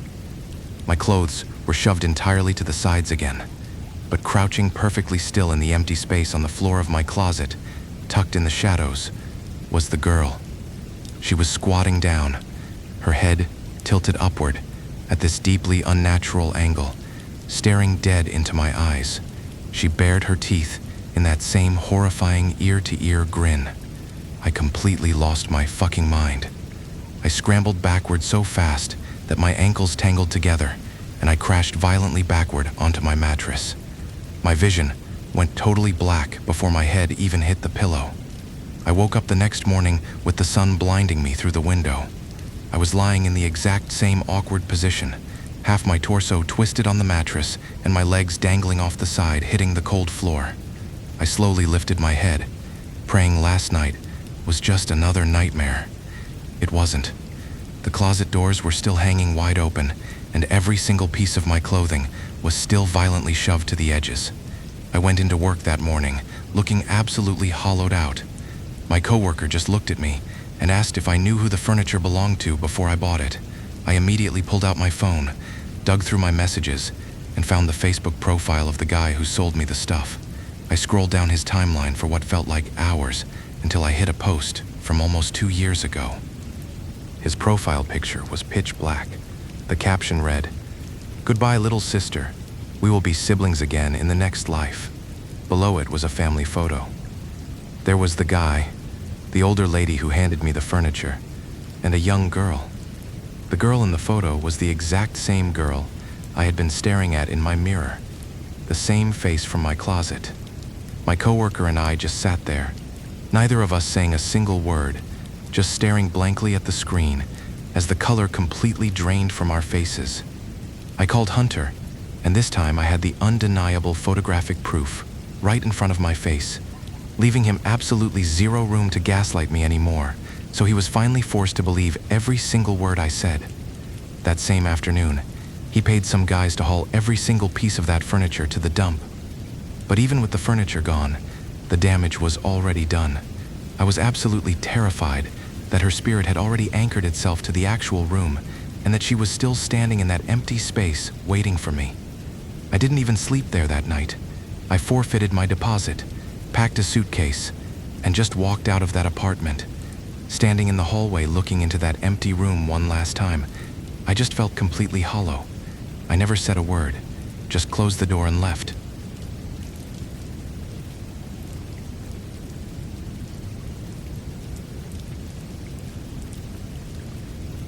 I woke up in the dead of night to the sound of the wooden cane hitting our bedroom floor.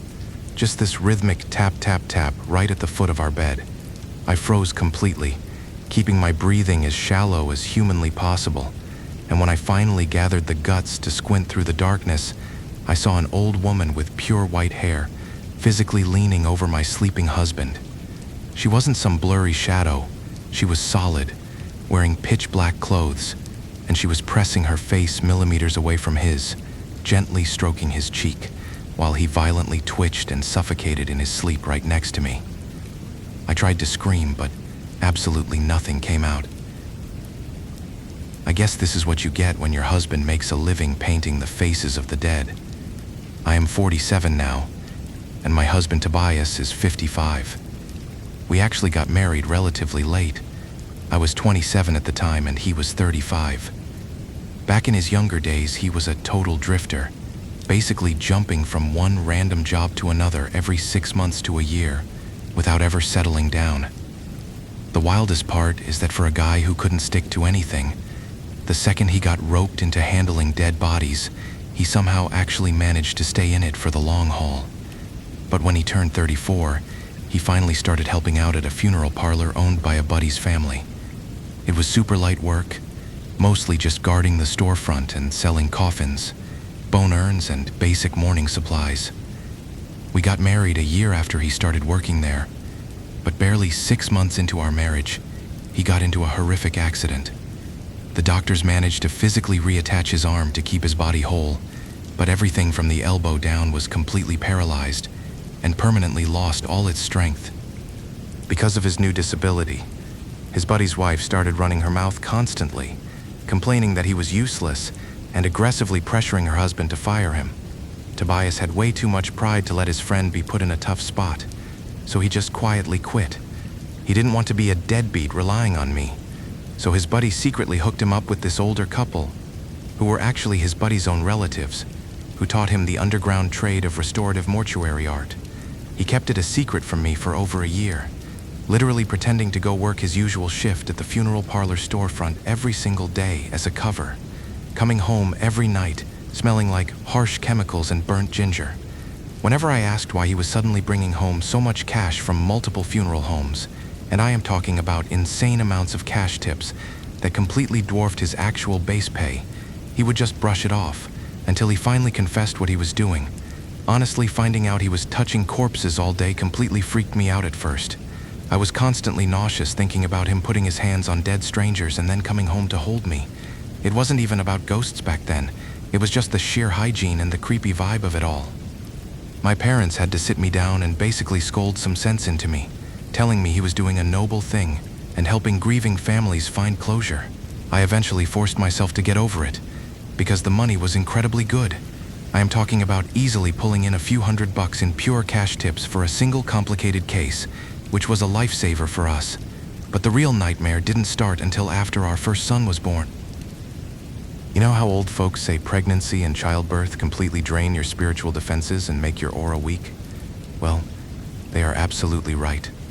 I had lived my entire life without ever seeing a single spirit, completely blind to that stuff, but I spent the first 6 months postpartum recovering at my mom's place and everything was totally fine. But the exact second Tobias drove us back to our own house, it was like someone flipped a switch and turned our home into a waiting room for the dead. It started with just this heavy, stifling atmosphere. I would catch these quick, blurry movements out of the corner of my eye or hear muffled conversations coming from the empty living room, but I always blamed it on severe sleep deprivation. That excuse stopped working pretty fast. I remember the very first time I saw one of them crystal clear. Tobias had gotten a call for an emergency job around 7 or 8 that evening and did not get back home until nearly midnight. He was absolutely terrified of passing any necrotic energy onto our newborn son, so he would spend an hour in the bathroom scrubbing himself with rough ginger liquor and boiling pomelo leaf water to strip away the dead aura, and he absolutely refused to even come near the baby until he had changed into a completely fresh, clean set of clothes. It was around 1 a.m. and the baby started crying, so I dragged myself downstairs to the kitchen to warm up a bottle of milk. I only had this one dim bulb on, so the corners of the room were completely swallowed by shadows. I was just standing there, staring blindly at the counter, when I heard this incredibly slow, deliberate, thudding sound on the floorboards right above me on the second floor, sounding exactly like someone pacing back and forth in heavy leather dress shoes with this agonizingly slow clack, clack, clack echoing through the ceiling. I froze and felt the air immediately behind my neck drop to an unnatural freezing temperature, like someone was standing right over my shoulder watching me mix the formula. But I was so insanely sleep-deprived that I literally forced myself to ignore the heavy presence, just wanting to finish making the milk so I could go back to bed. As I was walking back to the bedroom, I distinctly heard those exact same heavy footsteps trailing right outside the bedroom door. After I brought the bottle into the bedroom and finished feeding our son, I was honestly too exhausted to even walk back out to the kitchen to put it away. I just lazily tossed the empty bottle to the side of the nightstand, laid down, and pulled the blanket up over my belly. That is exactly when I saw the bedroom door slowly creak open about 2 inches all by itself. Through that tiny gap, I watched the tall silhouette of a grown man silently glide past our room in the pitch-black hallway. I clamped my hand over my mouth to stop myself from whimpering and aggressively shoved Tobias awake, hissing that a burglar was in the house.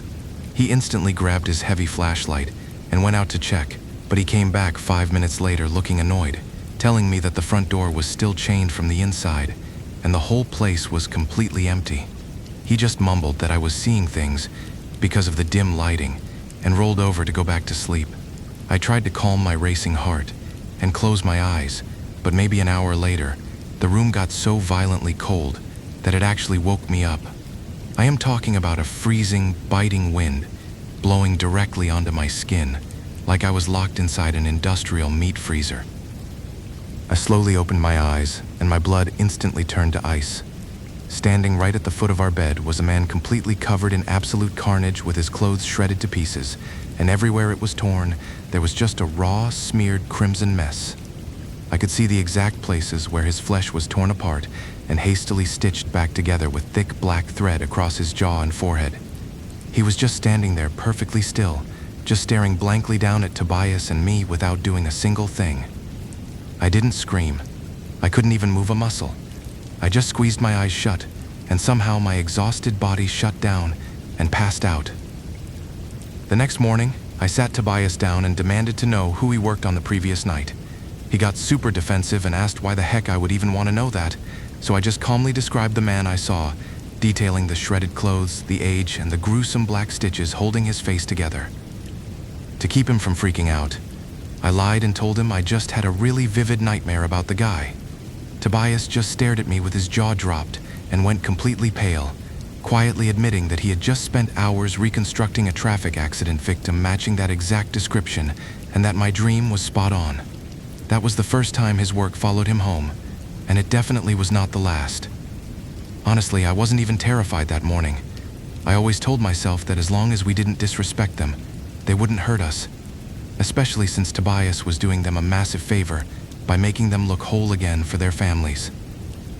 I genuinely thought he was building good karma. A couple of years went by and I sadly got used to living in a haunted house. I learned to just ignore the weird cold drafts and the random shadowy figures lingering by the stairs. But then Tobias took on a case that absolutely shattered any false sense of security I had left. His buddy called him up in a panic about a body nobody else wanted to touch. It was a 19-year-old girl who had drowned in the river and wasn't found for days. By the time they pulled her out, she was bloated beyond recognition, and her facial features were completely destroyed by the water and the debris. Tobias spent 6 agonizing hours applying heavy restorative wax, special chemicals, and gluing individual patches of hair to her scalp just to give her a somewhat human shape for a closed casket. He came home that evening smelling like absolute shit. Just this nauseating mix of heavy chemicals and literal rotting swamp water, and he spent an hour in the shower scrubbing himself raw with ginger liquor. That night we were in bed when I heard the unmistakable sound of water dripping onto the bathroom tiles down the hall. It wasn't just a leaky faucet. It sounded like a dozen wet rags wringing out at the same time, just this constant rhythmic splashing hitting the floor. I nudged Tobias and asked if he forgot to shut the sink off, but he completely ignored the massive noise and mumbled that he didn't hear a single thing. The absolute second he said that, my stomach dropped. I instantly knew what was happening, so I just completely shut my mouth and didn't say another word about it, just laying there in this terrifying, resigned silence, because the splashing was so loud, it was echoing off the walls. Suddenly, I heard a massive, violent splash, followed by the sickening sound of heavy, wet footsteps squishing across the floor, sounding exactly like someone dragging their soaked body out of a swimming pool and walking into our kitchen. I was terrified, but something compelled me to get out of bed. I crept down the hall, flicked on the kitchen light, and peered directly into the open bathroom. Squatting right next to my laundry basket was a young girl in a soaking wet white shirt, with her back facing me. I just stood there completely frozen as she repeatedly lifted a plastic pitcher, scooping up water and pouring it straight over her head, letting the dirty water splash loudly onto the tiles and pool around her bare feet. I was so paralyzed with fear that my jaw completely locked up and I was just standing there helplessly mumbling and babbling these incoherent sounds in the back of my throat, unable to form a single actual word. She suddenly stopped moving and rigidly rotated her neck to look over her shoulder at me. Half of her face was completely ripped apart, with chunks of rotting flesh literally peeling off and hanging loosely from her skull in these wet, sloppy, mangled pieces. I just screamed and hit the floor hard. When Tobias shook me awake the next morning, I was still physically in my bed. I hadn't walked down the hall at all. I was asleep the entire time. That thing literally dragged my consciousness out into the hallway just to force me to watch her wash herself. But here is the most screwed up part. I immediately walked straight to the bathroom, and right on the exact spot where that faceless girl was crouching in my sleep, there was a massive, thick puddle of this sick, foul-smelling black crap dried onto the tiles. It completely washed away the second I splashed soapy water over it, but seeing that physical proof almost made me throw up. And yet, none of that compared to the old woman. The drowned girl at least kept her distance, but the old woman with the cane completely crossed the line. You see, the old woman was supposed to be an easy job. She was nearly 90 and passed away peacefully in her sleep. What made it so weird was that normal people don't even hire professional mortuary artists for old folks who die peacefully in their sleep. Families usually just let them be or touch them up themselves. But this wealthy family insisted on paying top dollar. Her wealthy family just wanted her touched up to look nice, and they tipped Tobias heavily for it. But he made the ultimate rookie mistake while doing her makeup. He casually spoke out loud, complimenting her on how beautiful and peaceful she looked, basically treating her like she was still alive to hear it. That brings me back to that suffocating night. After the cane tapping woke me up, I initially kept my eyes shut, thinking someone was standing outside in the hallway knocking on our bedroom door. But as I listened closer, I realized the sound wasn't coming from the wood of the door. It was coming directly from the floorboards, right inside our room, getting louder and closer. I fully opened my eyes. I was completely, 100% awake at this point. I shifted and rolled over to wrap my arms around Tobias to go back to sleep. But the second I turned around, I saw an old woman with pure white hair wearing a traditional black outfit, standing right next to him. She didn't even glance at me. She was leaning down so far that her face was practically touching his, just staring at him, and smiling this grotesque, affectionate smile. The room just felt absolutely sickening. Like the air was so thick and heavy, I was basically choking on it. When she dragged her freezing, stiff fingers down his cheek, Tobias started making these god-awful choking noises. His body was convulsing under the blankets, and his chest was heaving violently against some crushing, invisible pressure while he let out these muffled, guttural groans. I knew if I just laid there, she was going to take him. I just snapped and finally managed to break out of the paralysis, violently shaking his shoulders and screaming his name at the top of my lungs.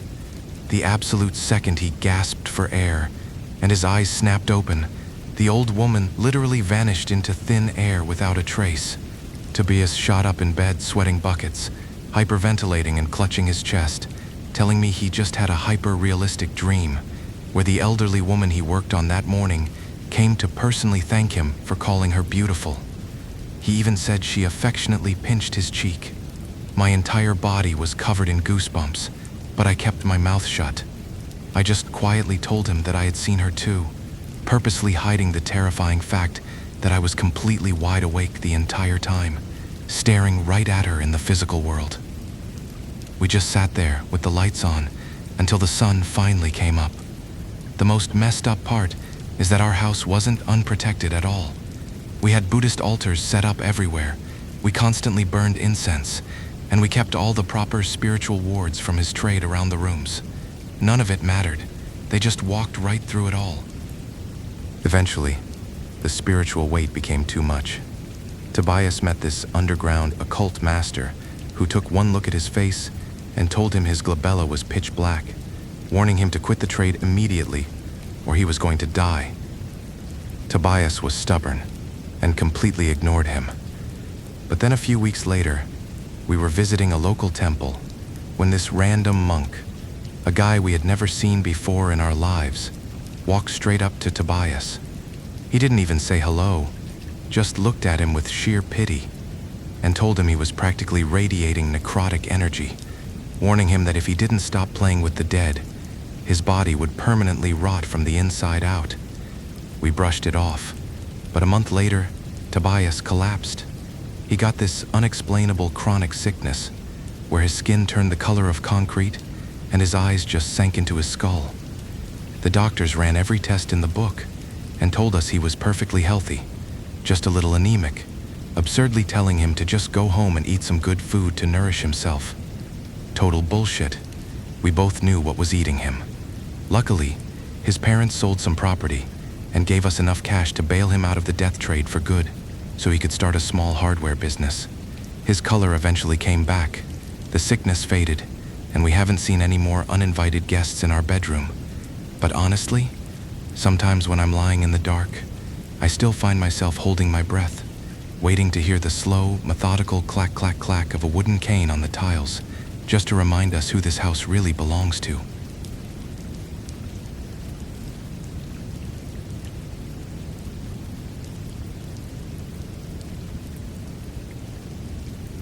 The smell in the living room was so sickeningly sweet it made my stomach churn, like cheap floral perfume sprayed directly over rotting, burning meat.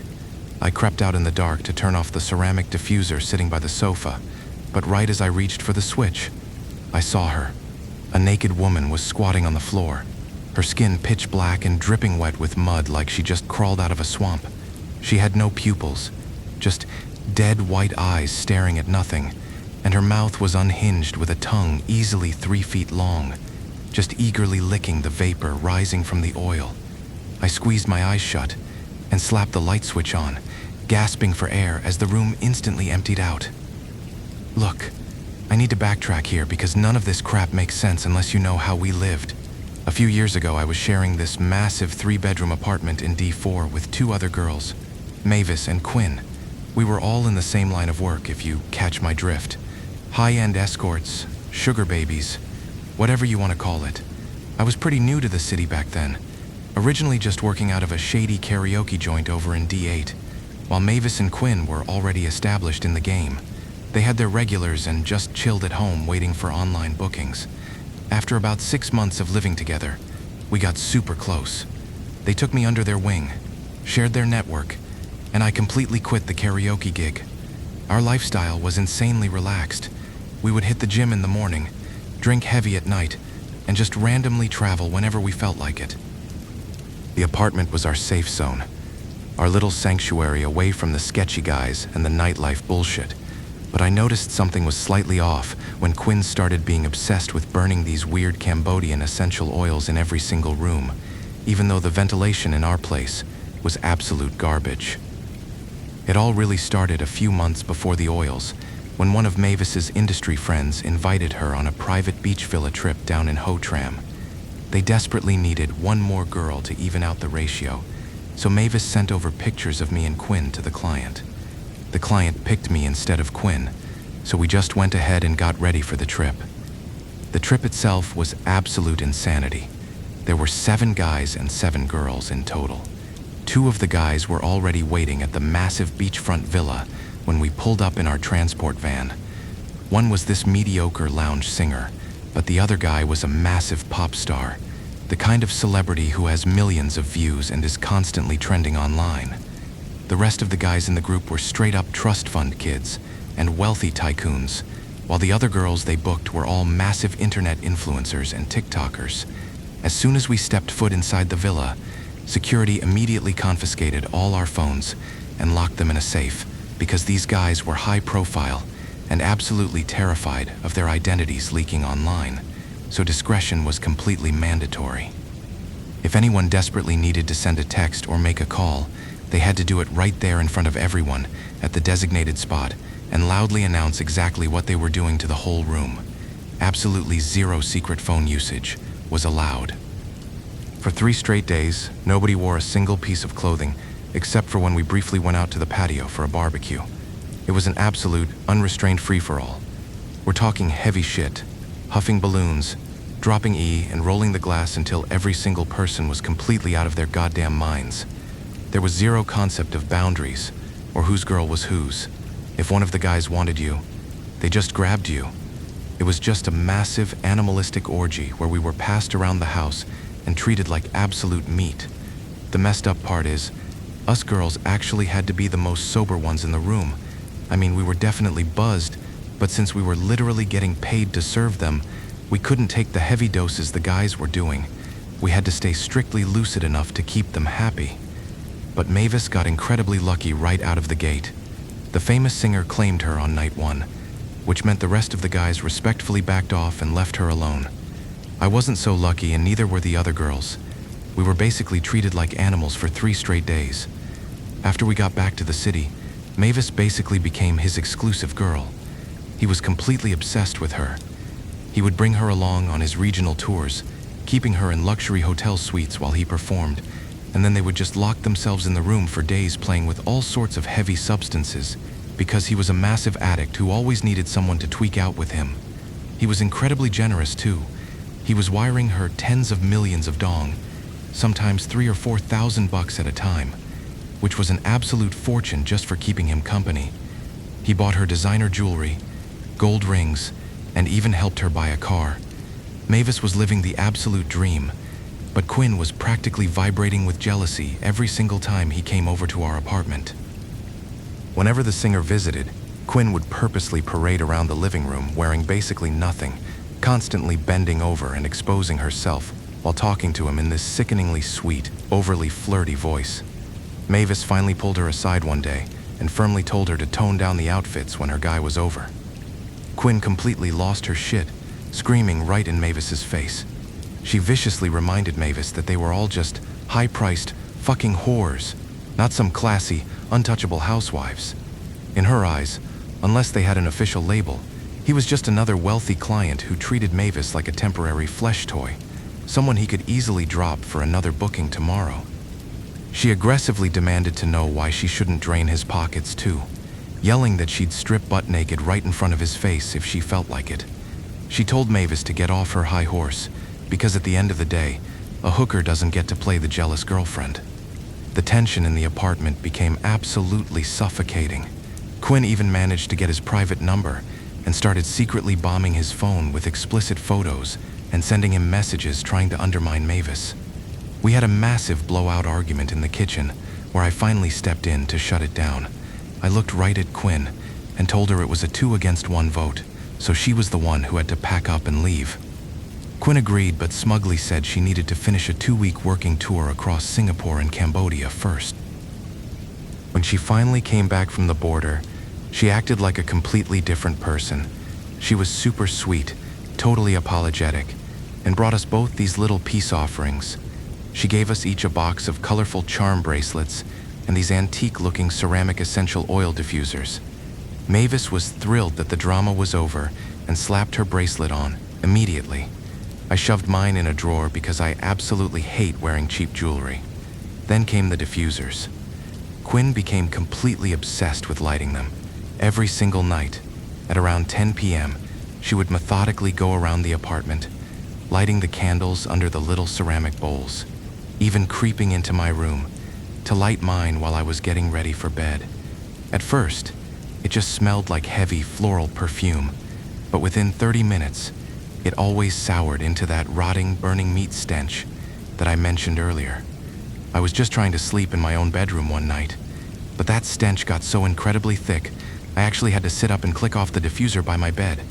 The exact second I hit the switch, this massive, pitch-black shadow just materialized right behind the ceramic bowl. It rapidly stretched all the way up to my floor-to-ceiling glass window, in the shape of a towering human figure, and then it just darted out of sight. I just sat there in the dark, staring at the glass, forcing myself to believe it was just passing car headlights so I could go back to sleep. But maybe an hour later, I woke up literally choking. The smell had multiplied by 10. It was so agonizingly bad, I had to leave my room to go turn off the other diffuser in the living room. And well, that brings us right back to what I told you at the very beginning. That's when I saw her, that horrific, mud-dripping thing squatting by the couch. The morning after that happened, I desperately tried to tell the girls about it. Quinn just rolled her eyes, casually taking a sip of her coffee, and blamed it on me partying too hard and hallucinating from residual party favors in my system. The messed up part is, Mavis and I actually bought that excuse. In our line of work, we had to constantly consume heavy substances just to keep up with these VIP clients, so dealing with random chemical hallucinations was basically just an occupational hazard. Our toxic environment completely blinded us to the actual danger, so we just brushed off the paranormal warnings. I almost completely let it go, until later, that exact same afternoon. The celebrity singer came over to pick Mavis up for a date. We were all just sitting in the living room having a normal conversation when Quinn quietly walked over and lit the diffuser. Almost immediately, the air got thick, and the singer's entire demeanor just violently snapped. It was like somebody completely hijacked his brain. He started screaming these horrible, venomous insults at everyone, completely losing his mind for no logical reason. But the weirdest part was Mavis just sitting there in dead silence on the couch, staring straight ahead at the wall like she was heavily sedated. This was incredibly chilling because normally, Mavis is fiercely aggressive and has a razor-sharp tongue. If anyone ever talked to her like that, she would immediately tear them apart, but she just sat there completely frozen. Quinn immediately swooped in, wrapping her arms around him and cooing in his ear until he calmed down, and then she casually led him toward Mavis's bedroom. Right as they reached the door, Mavis snapped out of her trance and completely lost her fucking mind. My brain completely stalled trying to process it. Why didn't she react when he was screaming directly in her face? But the exact second Quinn turned her back and walked away, she snapped. She grabbed an ashtray and a full liquor bottle from the coffee table and launched them like a baseball straight at his head. He barely ducked in time to avoid getting his skull cracked open, and before he could even process what was happening, Mavis was on him. She was clawing at his face, tearing his skin, and screaming like an absolute banshee. He shoved her off in pure terror, bolted out the front door, and never came back. I was so completely in shock that I just stood there frozen, having absolutely no idea what to do. It wasn't until after he was completely gone that I finally snapped out of it, walked over and gently shook Mavis to wake her up. When she finally blinked and looked at me, her eyes were completely empty. She genuinely asked me where he went, having absolutely zero memory of just trying to murder the guy. I found out later from a mutual client that Quinn had been texting the guy all week, feeding him a bunch of manipulative bullshit about Mavis sleeping with some wealthy sugar daddy to try and ruin their arrangement. But losing the client was the least of Mavis's problems. That night, she broke down, sobbing in my room, and told me that when she looked at the singer during the fight, she didn't see a human being at all. She saw a naked, sludge-covered female demon screaming at her, "Hit me, hit me." The description matched the exact same monstrosity I saw crouching by the diffuser in the dark. It didn't stop there. Mavis couldn't close her eyes without being aggressively paralyzed by these unseen forces. The silence in her room would get suffocatingly heavy until she could physically feel a swarm of tiny, shadowy figures pinning her limbs down to the mattress and viciously biting her flesh, while that exact same mud-drenched woman just stood perfectly still in the corner of her bedroom, watching the feeding frenzy. Within a week, Mavis looked like a walking corpse. She dropped an alarming amount of weight, literally turning into just skin and bones, and her back, thighs, and her entire ass erupted in these massive weeping boils and nasty sores. She was practically tearing her hair out because her skin was literally rotting off. You can't exactly step into a VIP lounge and hustle for rent money when you look like a walking corpse. We went to multiple dermatologists, but they all cluelessly brushed it off as a severe allergic reaction to something in the apartment. One of our older friends in the industry stopped by, took one look at Mavis's rotting skin, and immediately asked if Quinn had been to Cambodia recently. She said this looked exactly like the dark arts the working girls over there used to permanently eliminate their competition. We didn't waste another second. We drove straight down to Binchon to find this disgraced monk who had actually been kicked out of a Cambodian pagoda for messing with forbidden black magic. We didn't even have an appointment, but the second we stepped onto his dirt porch, the guy just glared at Mavis with total disgust and barked at her to stay outside. He immediately turned his back to us, lit a handful of incense, and started aggressively muttering this low, guttural chant at his altar. When he finally finished out his ritual, he pointed a bony finger at me and ordered me to take the bracelet off Mavis's right wrist and bring it inside. I carefully slipped it off her shaking hand and brought it into his cramped, incense-choked living room. He didn't even examine it. He just dropped it on the floor, grabbed a heavy wooden mallet, and smashed it to pieces. He sifted through the shattered plastic beads, picked up the ugliest dark red charm, and crushed it again. Inside the hollowed-out bead was a tiny, jagged sliver of a human bone, looking exactly like a chipped tooth, tangled with a few strands of brittle black hair. I just stared at it, feeling the blood completely drained from my face because we hadn't told this guy a single thing about our situation, or where the bracelet came from. The monk didn't even flinch.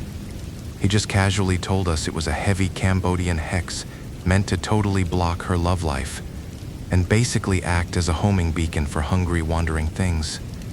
He actually scoffed and told us that the local occult branches down in Sok Trang and Trevenu used this exact same dirty trick all the time, so breaking it was practically child's play for him.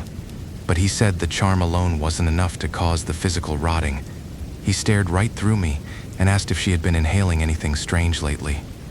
He said these things can't latch onto you unless your mind is already clouded by something heavy, like burning corpse oil extracted from the dead. I just stopped breathing. All I could see in my head were those little ceramic diffusers Quinn lit every single night, filling our tiny apartment with that sweet, burning meat smell. He then looked right at me and offered to cast a rebound hex to completely destroy the girl who did this to us. For a heavy fee, of course. I was so insanely pissed I instantly reached for my wallet, but Mavis grabbed my arm and pulled it down. She shook her head and firmly said we shouldn't create more bad karma by sinking to her twisted level. The monk actually looked visibly impressed by Mavis's restraint. Because she actively chose not to retaliate, he decided to give us something for free. He handed Mavis a small red pouch of coarse ash, telling her to sprinkle it in the dark corners of our apartment. He casually added that if the person who cast the curse tried anything else in that space, the universe would violently correct the balance, and the evil would rebound right back onto them. We went home and did exactly what he said, getting rid of everything she gave us and spreading the ash. We were so deeply creeped out by Quinn that we secretly started looking for another place to move out. But before we could even pack our things, Quinn actually beat us to it and moved out first to live with the singer. Less than 2 months after Quinn moved into that new place with him, her whole world crashed down. He was a heavy user, constantly bringing his sketchy crew over to tweak out, and she just fell right down the rabbit hole with him.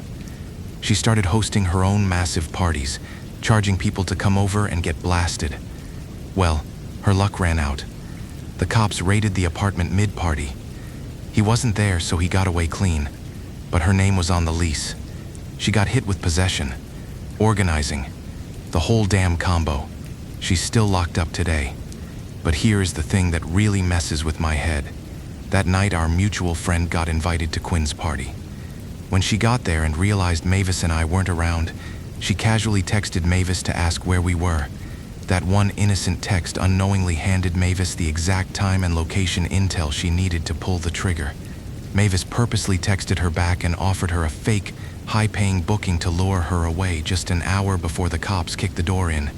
When the news broke about the raid, Mavis didn't even blink. She just calmly sipped her coffee and coldly asked, "Oh, really? Is that so?" I never asked her if she made the call. Some questions just shouldn't be asked.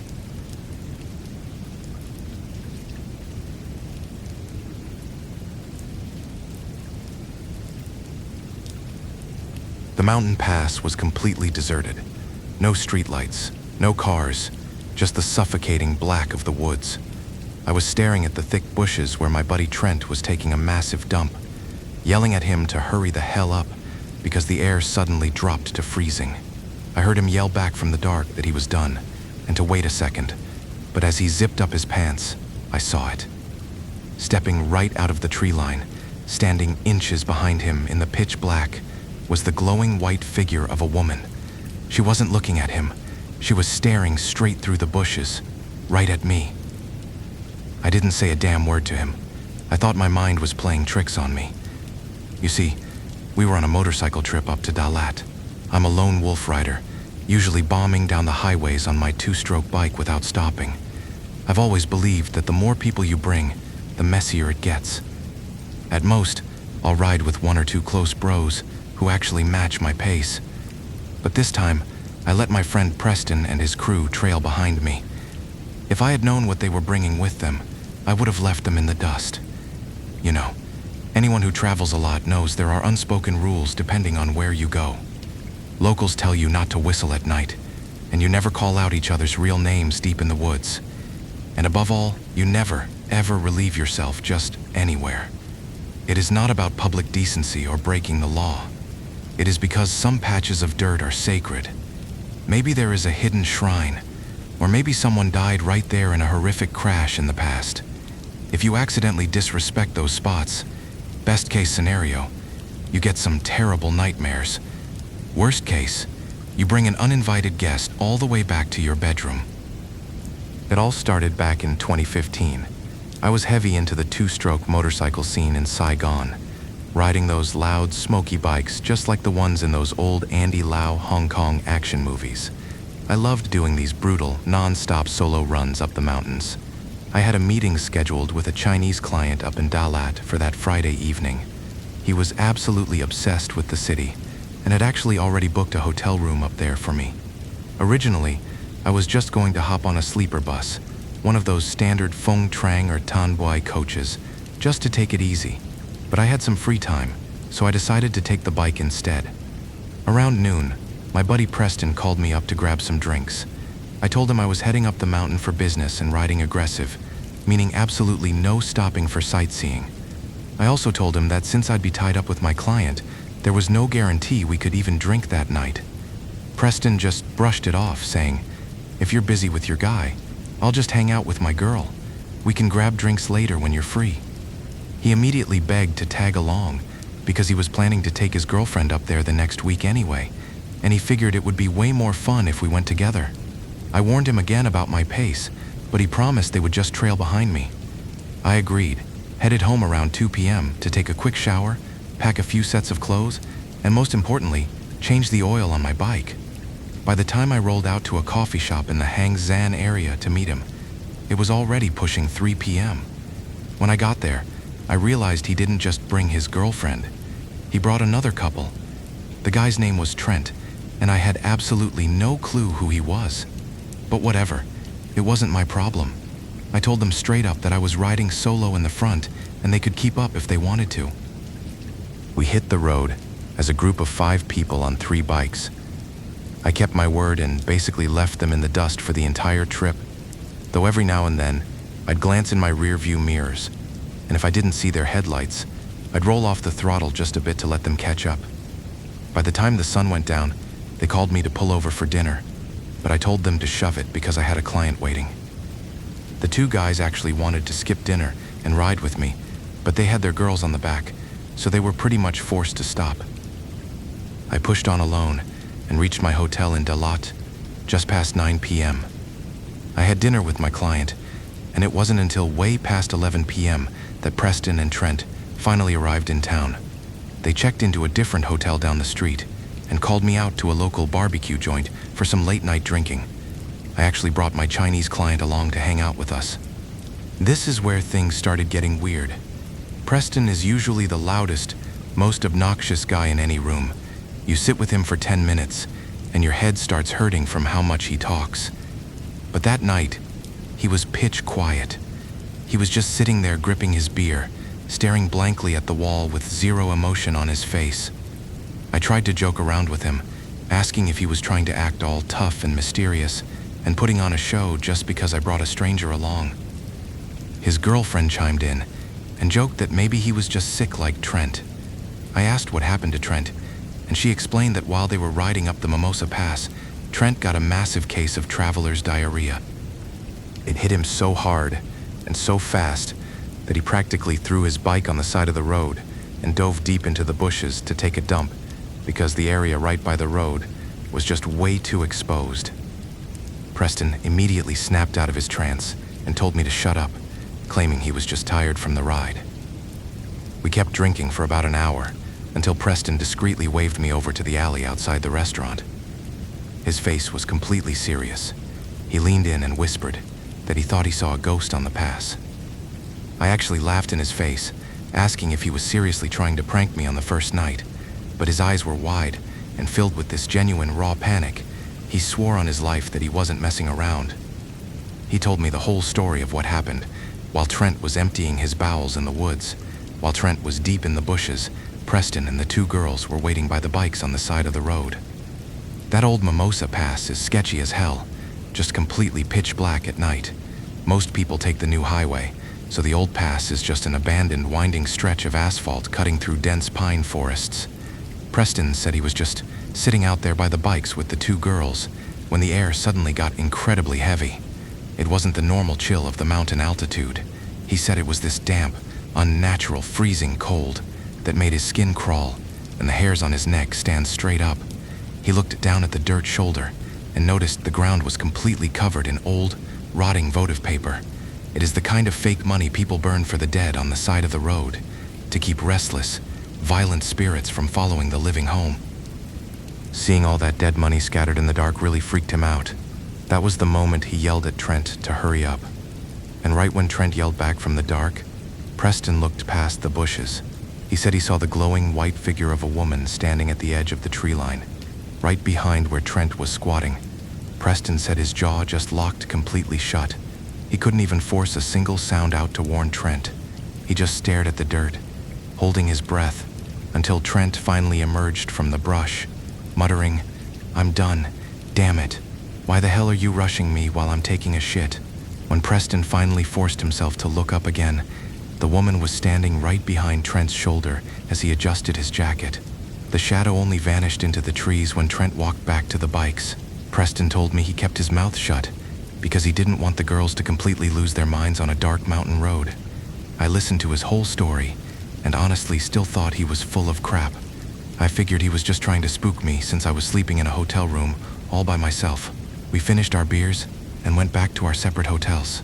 The next morning, the girls went out to take some photos while us three guys met up at a coffee shop. Our asses barely even touched the seats, and the coffee hadn't even been brought out yet, before Trent leaned across the table and flat out said his hotel room was haunted. I was literally thinking to myself, damn, you two really teamed up to play me, huh? Too bad you picked the one guy who doesn't get scared. But since Trent was Preston's buddy, and I didn't really know the guy, I decided to be polite. I didn't shut him down. I just played along and acted super curious, asking him what happened. I glanced over at Preston, fully expecting him to crack a smile, but Preston looked like he was about to throw up. Trent started explaining how exhausted he was when they got back to their room. His girlfriend passed out the second her head hit the pillow, but Trent couldn't sleep. He said his heart was racing for absolutely no reason, pounding against his chest like he was in mortal danger. He finally managed to drift off, but almost immediately, he heard a woman softly calling his name. He woke up confused and looked over at his girlfriend, but she was out cold. He closed his eyes again, and the voice came back, whispering his name 5 or 6 times in a row. It was so clear and so close that he knew for a fact he wasn't dreaming. He sat up in bed and reached over to turn on the small yellow lamp on the nightstand. The tiny bulb barely lit up the room. He rolled over to get out of bed and looked diagonally across the room, straight into the open bathroom door. The inside of the bathroom was completely dark, but standing smack in the middle in front of the sink was a woman. He guessed she had to be somewhere in her late 30s. He said he could see her entire physical form blocking the mirror. He emphasized that it wasn't some blurry, hazy illusion. He saw her whole face, crystal clear. Her face was just this sickening, dark grayish color. Trent screamed at the top of his lungs. His girlfriend jolted awake in a panic, asking what was wrong. Trent whipped his head around to look at her, and when he looked back into the bathroom, the woman was completely gone. He was so terrified he lied to his girl, telling her he just had a severe leg cramp, but it didn't end there. His girlfriend got out of bed to use the bathroom, and Trent practically begged her to leave the bathroom light on. He laid back down, closing his eyes, and that was when he heard the whispering again. But this time, it wasn't coming from the room. The voice was echoing directly inside his own head, repeating his name over and over again. Every time he opened his eyes, it stopped. Every time he closed them, she started whispering again. He was trying his hardest to ignore it when his girlfriend suddenly smacked his arm, waking him up completely. She was crying hysterically, pulling the blankets up to her chin. She told Trent that a strange woman had just woken her up, aggressively ordering her to get out of the bed because that spot belonged to her. Trent realized exactly what was happening. He hugged his girlfriend, lying through his teeth that it was just a bad nightmare, and they turned on the TV to sit awake until the sun came up. I was getting a really bad feeling in my gut listening to him.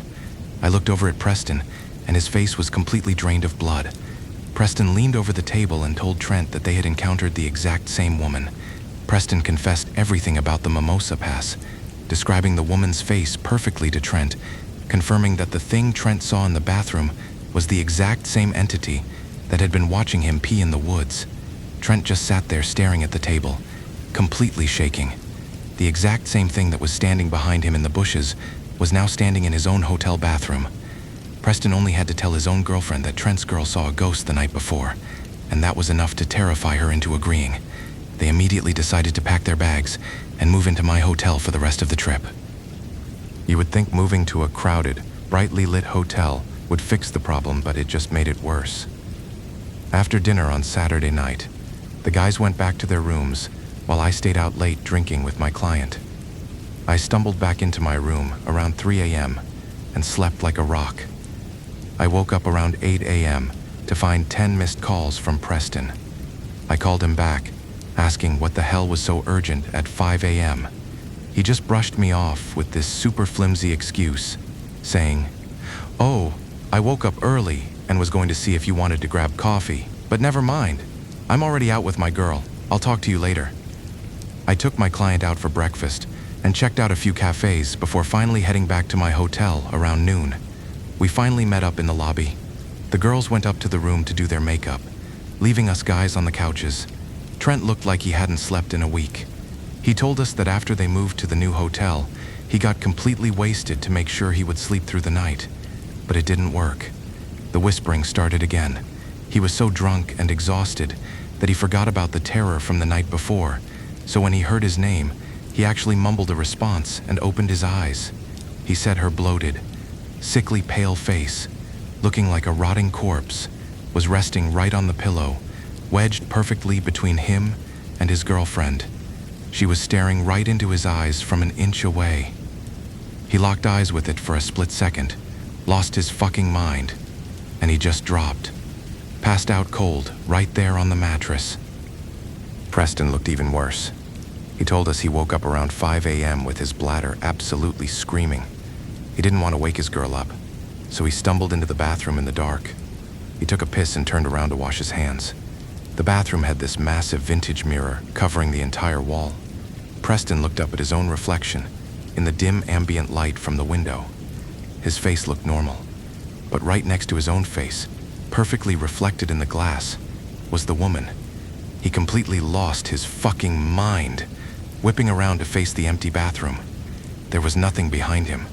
He said his legs completely locked up, freezing him to the floor, until he blindly smacked the light switch. The mirror was empty. That was when he started aggressively calling my phone in a panic. At that point, my skepticism was hanging by a thread, but part of me still wanted to believe they were just pulling the most elaborate, screwed-up prank in history. We checked out of the hotel and started our journey back down to Saigon around 3 p.m. As usual, I was riding in the back, letting Trent lead the way while Preston stayed in the middle. My rule is that whenever we're still in the city limits or tight traffic, I stay in the very back to keep an eye on things. I only gun it to the front when we hit the wide-open highway. We were making good time until Trent, for whatever reason, took the turn toward the old Mimosa Pass instead of the new highway. I didn't care enough to stop him. Since we were all wearing tight, full-face helmets with the visors down, it was just too much of a hassle to yell and ask him why. I figured, whatever. Both roads lead down the mountain anyway, so we just kept rolling. We were taking a wide, incredibly gentle curve on the mountain. We weren't speeding, there was no loose gravel, and the weather was perfectly clear. I was watching Trent's back tire when it happened. Out of nowhere, the rear end of his motorcycle violently jerked sideways, as if a massive, invisible hand had grabbed the tailpipe and yanked it toward the cliff. The bike swept out from under them, and they slammed into the asphalt, sliding across the road with sparks flying everywhere. Preston and I immediately dumped our bikes on the shoulder and ran over. Thankfully, they were wearing heavy protective gear, so they only suffered some bruises and shredded fabric. We were standing there catching our breath when Preston's girlfriend suddenly pointed a shaking finger at a spot further down the road.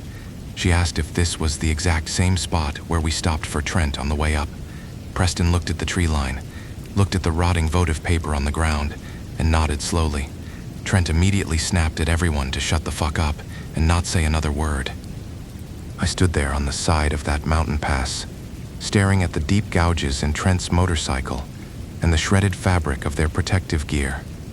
The cold wind howled through the trees, blowing old, faded votive paper across our boots. Trent just picked his bike up, his hands shaking so violently he could barely hold the clutch, and nodded at us to get moving. I looked at the bushes one last time. There was nothing to analyze, nothing to debunk. We just got on our bikes and ran. Later that evening, when we finally stopped in a safe, crowded city for dinner, Trent confessed the truth. He said when he was taking that curve, he physically felt someone grab the back of his bike and throw it to the ground. That was the exact moment I stopped doubting them. Let's be real. Nobody is going to fake a high-speed crash, destroy an expensive bike, and shred their heavy protective gear just to pull a prank. Not to mention, he had his girlfriend riding on the back.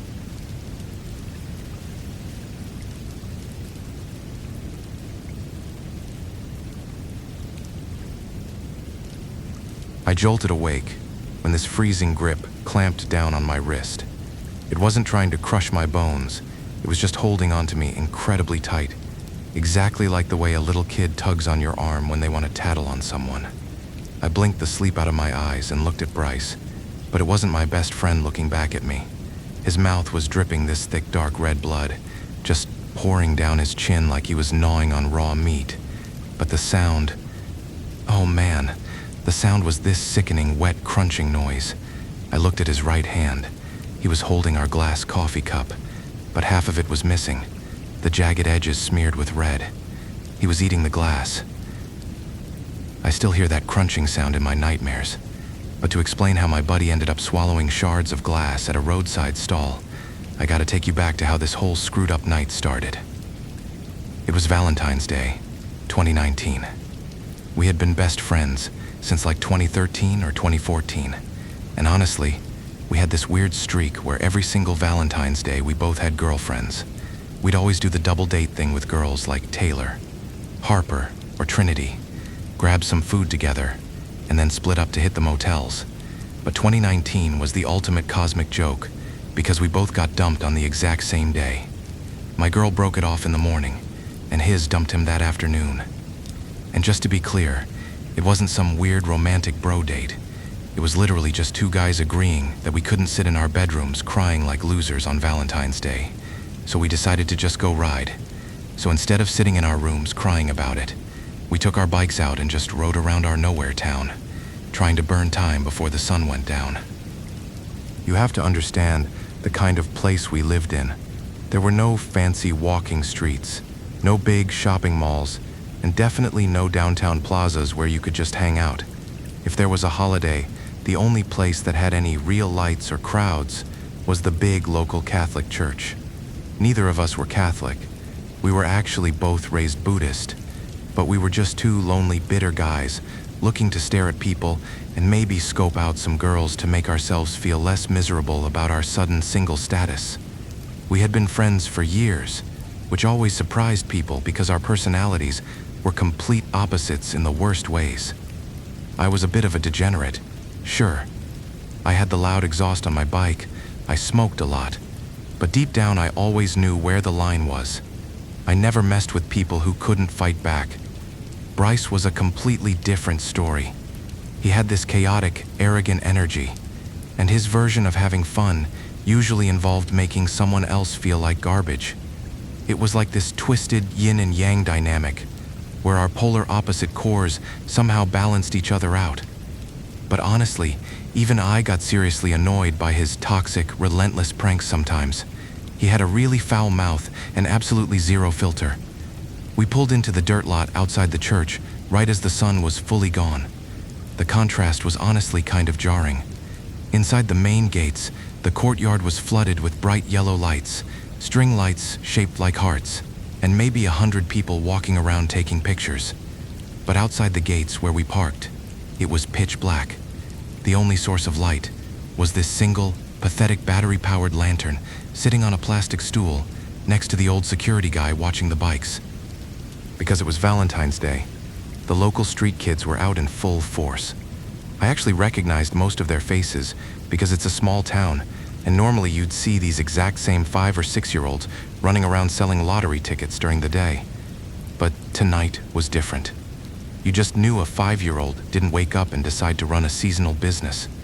Their parents definitely orchestrated this whole hustle, buying cheap bulk roses wrapped in plastic for a few cents and forcing the kids to upcharge the couples for $1 or $2. Even though they were hustling on the street, most of them were wearing decent little sandals, and I even saw a couple of them happily munching on bags of snacks. I just stood by my bike watching the crowd, but Bryce immediately started acting like a total jerk. He called one of the little boys over and started loudly haggling with him, aggressively telling the kid that since he just got dumped, he was only going to pay 50 cents for a flower, and he wasn't even going to give it to a girl. He literally snatched a rose out of the kid's hand and started jogging around the dark parking lot in circles, making this poor 5-year-old chase him through the dirt just for his own amusement. It was pathetic, and I was getting really pissed off with him, so I just turned my back and looked out toward the edge of the parking lot where the dirt met the main road. That was when I noticed her. There was this little girl standing completely alone in the shadows, just barely catching the harsh yellow light spilling from the church gates. She looked completely different from the other street kids.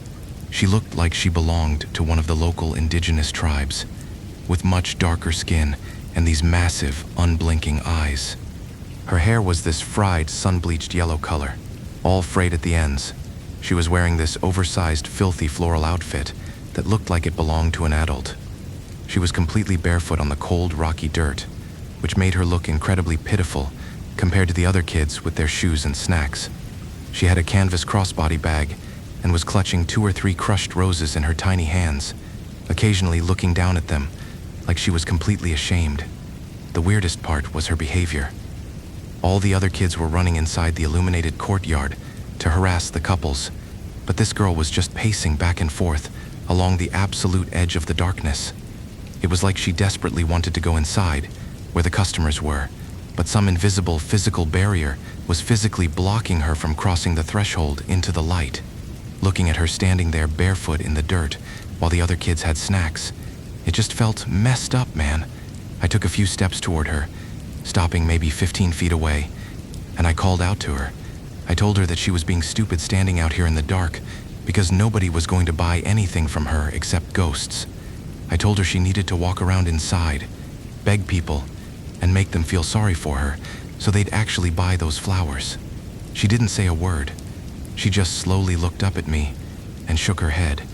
I figured she probably didn't even speak my language, so I sighed and told her I wasn't going to buy a flower. I mean, I had literally just gotten dumped a few hours ago. What was I going to do with a romantic rose? I'd just end up throwing it in the dirt, which felt like a waste. I figured I'd just give her some cash instead. She nodded once. I reached around to my back pocket, unbuttoned it, and pulled out my wallet. The whole motion took maybe 1 single second, but when I snapped my head back up to look at her, she was gone. I don't mean she ran away. I mean the space in front of me was just completely, utterly empty. There were no footsteps, no rustling dirt, no shadows moving away into the trees. She simply ceased to exist the moment I broke eye contact. I was standing there completely frozen when I felt a hard slap on my shoulder. It was Bryce. He told me to stop standing around in the dark and come inside to look at the girls. I stammered, pointing at the empty patch of dirt, and told him about the weird barefoot kid who just vanished into thin air. He laughed in my face, calling me a delusional idiot for trying to do charity work, and started dragging me toward the gates. I let him pull me along, silently justifying it to myself. Like, yeah, I might be a nice guy, But looking at pretty girls isn't exactly a crime, right? Just admiring God's artwork. We stood near the entrance for a few minutes watching people, but my eyes kept darting back to the dark parking lot. And then I saw her again. She was standing in the exact same spot, pacing back and forth, staring at the ground. I grabbed Bryce's arm and aggressively pointed into the dark, demanding he look at her. He squinted for a few seconds and told me I was tripping because there was absolutely nothing there. I felt a cold sweat break out on the back of my neck. I begged him to look closer. He rubbed his eyes, stared real hard, and suddenly he gasped. He told me he saw her, admitting she looked super sketchy and dirty. I let out this shaky breath, thinking thank God I wasn't losing my freaking mind. But when I looked back to the spot he was staring at, the dirt was completely empty again. I panicked and told him she was gone. He looked at me like I was stupid, pointing his finger and saying she was standing right next to the exhaust pipe of a red scooter just a few feet away. I stared at the scooter. Nothing. Then I furiously rubbed my eyes, and suddenly, boom, she was standing right there by the exhaust pipe. But the second I confirmed I saw her, Bryce started cursing, completely confused, saying she had just vanished in front of his face. It was like a sick, twisted light switch operating in our brains. When it flipped up, he could see her, and I was blind. When it flipped down, I saw her, and he was staring at empty space. That scared the absolute crap out of me. My mouth went completely dry. I grabbed my keys, told him the vibe was completely ruined, and said I was going home right now. He rolled his eyes, clearly annoyed, but followed me to the bikes. We rode out of the lot, heading back toward our neighborhood. About a quarter-mile down the road, there was this small, unlit public park bordered by a dense patch of trees. Bryce suddenly pulled his bike over to the curb without signaling. I figured he needed a smoke break, so I parked behind him, crossed the two-lane street, and walked into the tree line to take a leak. When I zipped up and turned around, the confusion hit me first, but then my veins turned to absolute ice. Bryce was standing on the sidewalk next to his bike, physically wrestling with the air. He was hunched over, his arm jerking back and forth like he was trying to rip something out of someone's grip. He was snarling, aggressively telling empty space that she was a scammer, that my buddy might be dumb enough to pity her but he wasn't, and that she wasn't going to trick him out of his money. I slowly walked across the asphalt, my legs feeling like lead. I called his name, asking him what the hell he was doing. He stopped wrestling, turned to me breathing heavy, and proudly announced that he was teaching that little street rat a lesson. He claimed she had followed us from the church, begged him to buy her flowers, and so he snatched them to punish her. As he said this, he confidently held up his right hand to show me his prize.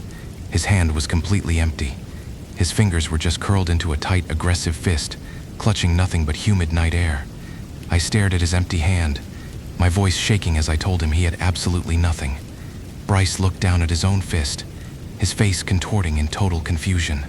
He opened his hand, stared at his palm, and angrily muttered that the little shit must have snatched them back. He started violently spinning around in circles, throwing punches at the empty sidewalk, threatening to crack her skull open. My hands were actually shaking at this point. I screamed at him to get on the bike, telling him he was messing with something evil. He just scoffed, brushing it off as a joke, but he finally kicked his engine over. I followed right behind him, keeping a good distance. We were cruising down this dark, narrow road, bordered by a deep drainage ditch. Out of nowhere, Bryce's brake light illuminated the darkness, and his tires locked up, screeching so violently against the asphalt that a cloud of white smoke kicked up as his bike fishtailed, stopping mere inches from sending him tumbling down into the concrete ditch. I slammed on my own brakes, my heart hammering against my ribs. Bryce was completely enraged, screaming into the dark that he was going to flatten that little bitch. He was yelling that she was standing right in the middle of the road, with her hands on her hips, just staring him down. He actually revved his engine and tried to lunge the bike forward, to hit her, and I had to scream at him that his crazy ass was going to plunge straight into the ditch. He kicked his stand down, grabbed a jagged rock from the shoulder, and violently hurled it down the empty street. I was begging him to use his brain. I yelled at him that we were easily a mile or two away from the church by now, going over 45 miles per hour, and there was absolutely no physical way a barefoot little girl could sprint down the highway and cut us off. He actually paused for a split second, his face scrunching up as the logic hit him. You could tell he realized how completely impossible it was. But his ego was like a disease. He couldn't handle admitting he was terrified, so he aggressively doubled down, insisting that the local kids knew all the shortcuts through the alleys, and she was just trying to mess with him. This happened 4 more times over the next few miles. 4 times he would lock up his brakes, swerve to avoid nothing, and scream at the shadows. By the time we finally reached our neighborhood, my nerves were completely shredded. It was pushing 9 p.m., and you know how it is when you're a guy in your 20s. Going home at 8 or 9 on Valentine's Day is just completely pathetic and humiliating. We had to save some face, so we decided to just sit at a random roadside stall and force ourselves to stay out until at least 10. It was just a few plastic tables on the sidewalk under a dim fluorescent bulb. We ordered 2 iced coffees in these thick, heavy glass mugs. We sat there in absolute silence for maybe 20 minutes. The adrenaline crash was brutal. I leaned my head on my hand, staring at the plastic table, zoning out and feeling depressing thoughts about my ex-girlfriend creep back into my brain. My eyelids got incredibly heavy. I drifted off. And that is when the freezing grip clamped down on my wrist. I snapped awake, immediately hit with that metallic, coppery smell of fresh blood. Bryce's jaw was moving like heavy machinery, crushing and grinding the thick glass of his coffee mug into bloody sand inside his mouth. The silence was absolutely suffocating until I heard that sickening, wet crunching sound that just kept looping in my ears while the blood poured down his chin and stained his white shirt. His left hand was clutching my wrist, gripping me with that exact same desperate, whiny energy of a kid trying to tattle to an adult. He was just staring right through me with this lifeless, empty expression. And then he started speaking. The voice wasn't his. It was high-pitched, whiny, and spoke entirely in a local indigenous dialect I barely recognized, but the tone was unmistakable. It sounded exactly like a bullied child tattling to an adult. I didn't understand the dialect, but in my head, I knew exactly what the words meant. I didn't do anything to him. He hit me. He stole my flowers. I am going to stay inside him until he takes his last breath. And then, as if that wasn't horrifying enough, Bryce's head snapped back forward and he just went right back to casually crunching on the glass, blood continuously pouring down his chin. I completely lost my fucking mind.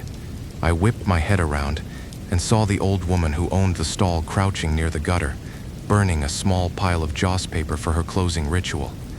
I screamed at the top of my lungs, begging her to bring the fire and the offerings over to the table, because my friend was possessed. She actually snapped back at me, yelling that she was burning it by her counter for her business, and if she brought it to our table, the smoke would get everywhere.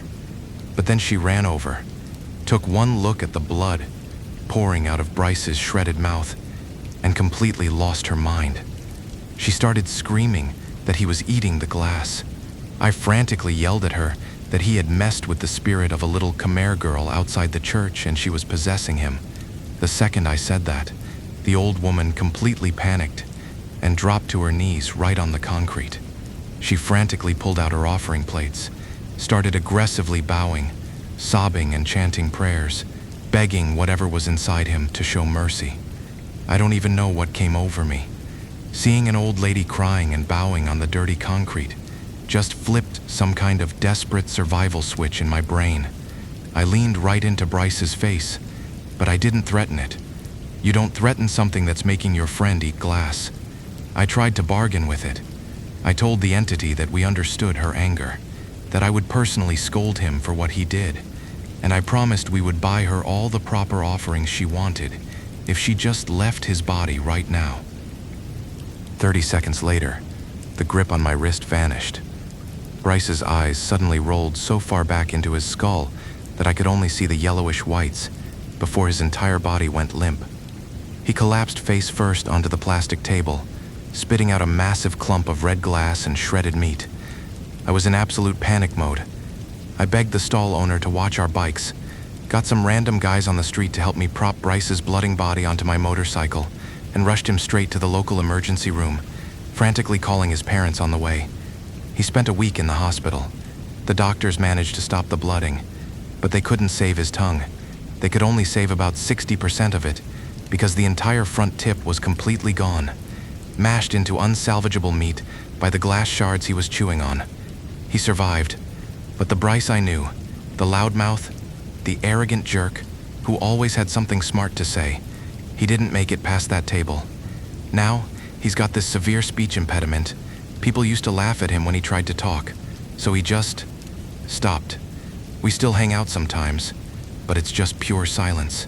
He just sits there in the corner, staring at his phone, texting me if he needs something. He never speaks a single word out loud anymore.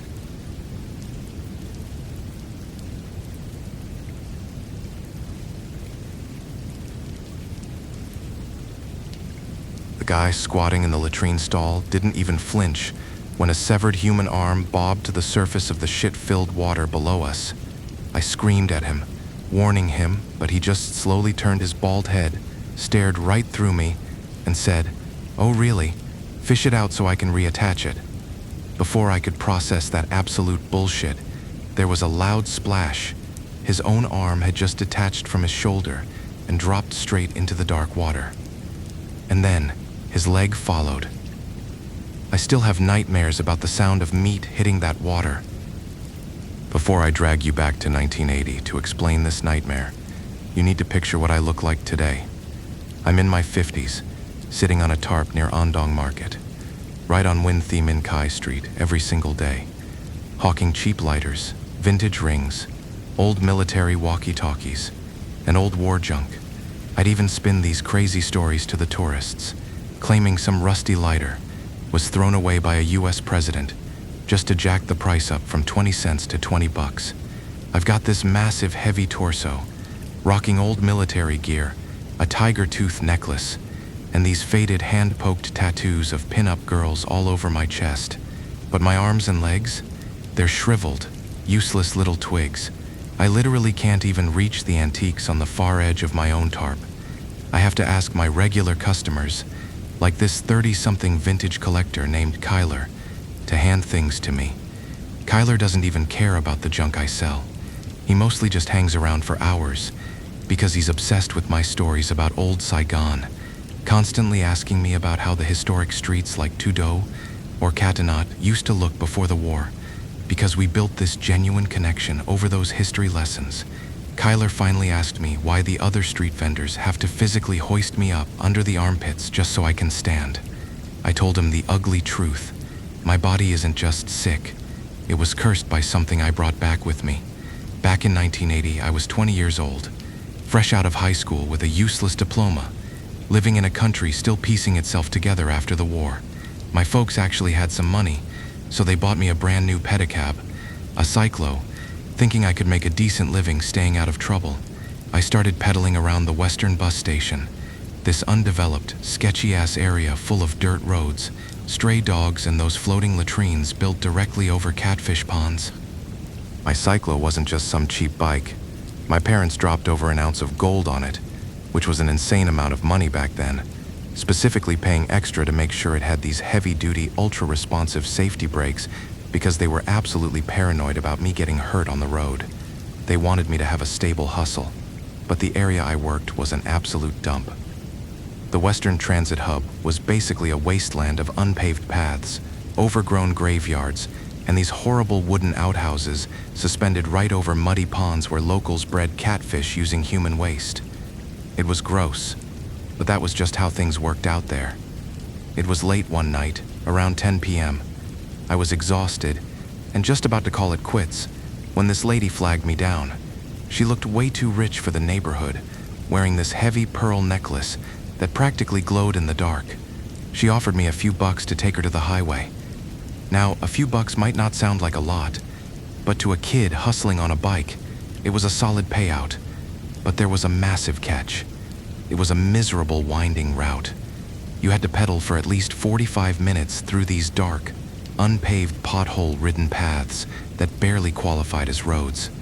It was basically a gauntlet of mud and gravel. Halfway there, my stomach absolutely dropped. I got hit with the worst, most violent cramps of my life. I was sweating bullets, gripping the handlebars so tight my knuckles turned white, realizing I desperately needed a bathroom right that second. The cyclo bounced over a massive pothole, and I literally groaned out loud because my insides felt like they were twisting into a physical knot. I swallowed my pride and begged her to let me pull over at one of the floating latrines we were passing by. She completely flipped out. She started yelling about how she was carrying a massive amount of cash from a land deal, and she absolutely refused to sit in the dark where thugs could ambush us. She kept lecturing me about how this specific road was cursed, how gangsters used to chop people up around here, and how you wouldn't even know if you bumped into a ghost because the dad were missing just as many limbs as the living beggars on the street. Honestly, I thought she was just spouting absolute crap to scare me into pedaling faster. I was a stubborn kid, so I just bit my lip, clenched my stomach, and pushed through the agonizing pain. I finally dropped her off, got my money, and practically begged to use her toilet. She flat out refused to let me inside, claiming she didn't trust cyclo drivers, and told me to just ride back out and find somewhere else to go. I was furious, but my stomach was doing backflips and I was seconds away from a complete disaster. I whipped the bike around and pedaled like a maniac back to the swampy area. It only took me 5 minutes of sprinting on the pedals to reach one of those wooden outhouses we had passed earlier. It was illuminated by a single, flickering yellow bulb tied to a bamboo pole. I grabbed some old newspaper, crumpled it up in my fist to soften it, and rushed into the stall. That brings us right back to the moment the nightmare actually started. I stepped into the dim light and saw a guy already squatting there. I was too proud to just go in the bushes outside, so I stood a few feet away, squeezing every muscle in my lower body, waiting for him to finish. But the silence was deafening. The stall was built high over the water, and the wooden privacy walls only reached chest height when you squatted down, so you should definitely hear something hitting the pond, but there was zero sound. I looked down into the murky black water and saw these dark catfish swimming around, but then I noticed a pale white object drifting horizontally. I leaned in closer, squinting in the bad lighting, and realized it was a severed human arm floating right below the squatter. After he told me to fish it out, and his own limbs started dropping into the water with those heavy, sickening splashes, my brain completely short-circuited. His torso was just hovering in the air above that chest-high partition, while his bald head twisted back and forth, grinning at me with these dead, unblinking eyes. I didn't even think. I just turned around and bolted out of there. My brain so absolutely fried that my body instantly forgot I was about to crap myself, and I threw myself onto the cyclo, pedaling so aggressively my chest felt like it was going to explode. The dirt road was pitch black lit only by scattered dying streetlights that barely cut through the fog, and up ahead I saw a guy standing in a pool of dim yellow light, waving his hand to hail a ride. So I yelled out, offering a free ride just to get some human company to ground me in reality. But when I squeezed the brake lever, bringing the cyclo to a sliding stop a few feet away, the guy didn't move toward me at all. Instead, the arm he was using to wave just cleanly detached from his shoulder and hit the dirt with a wet thud. He let out this hollow, echoing laugh and asked me to take him to the hospital to reattach his limbs, right as his other arm dropped straight to the ground.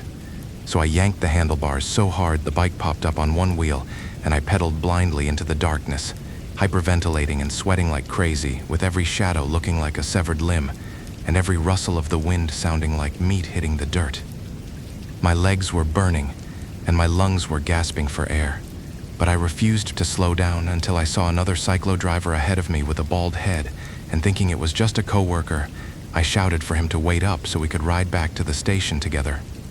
The guy squeezed his brake lever, creating this loud metallic screech, but then his hand just ripped right off his wrist, staying fused to the metal lever while the stump of his arm hovered in the air, and he slowly rotated his head completely backward until it snapped with a sickening crunch, glaring at me and asking if I was looking for him, right before his other arm fell off and rolled across the pavement. 3 times, I ran into this dismembered freak, and I absolutely lost my mind screaming what the actual fuck at the top of my lungs, swerving into the oncoming lane until my body finally gave out to the terror and I just absolutely shit myself, right there on the seat, feeling it literally dripping all the way down to my calves. But I didn't even care and just kept pedaling through the absolute humiliation until I reached the safety of my house. I scrubbed the bike, scrubbed myself, and swore I would never work that job again. But you cannot just outrun something that latches onto your soul. A few days later, my limbs started going completely numb. It felt exactly like that agonizing pins and needles sensation when you sit on your legs for way too long, except it was permanent. Back in those post-war days, getting into a real hospital required a mountain of bureaucratic paperwork and permits that I just didn't have. So out of pure desperation, I tried local underground acupuncture clinics and hot towels, but nothing fixed it. Then one morning I woke up and my shoulder and hip joints were screaming in pain. The bedroom was completely trashed like a tornado went through it, and my mom was sitting there sobbing. She told me that I had been sleepwalking, but it wasn't my voice coming out of my mouth. I asked her what she meant, and she explained that I sat straight up in bed, my skin ice cold to the touch, claiming my name was Thatcher. She said my voice was deep, raspy, and completely unfamiliar. I was crying uncontrollably about how people chopped off my limbs and threw me in the pond, and how strangers kept taking huge shits directly on my skull without an ounce of pity. I told her that was complete nonsense. I genuinely thought she was just overreacting to a bad nightmare I had. I was young and arrogant, so I refused to go to a temple, thinking religion was just a coping mechanism. The second time it happened, there was no denying it. I woke up covered in dozens of adhesive bandages, taped tightly in a thick line from my shoulders down to my armpits and all across my inner thighs. My mom was an absolute wreck.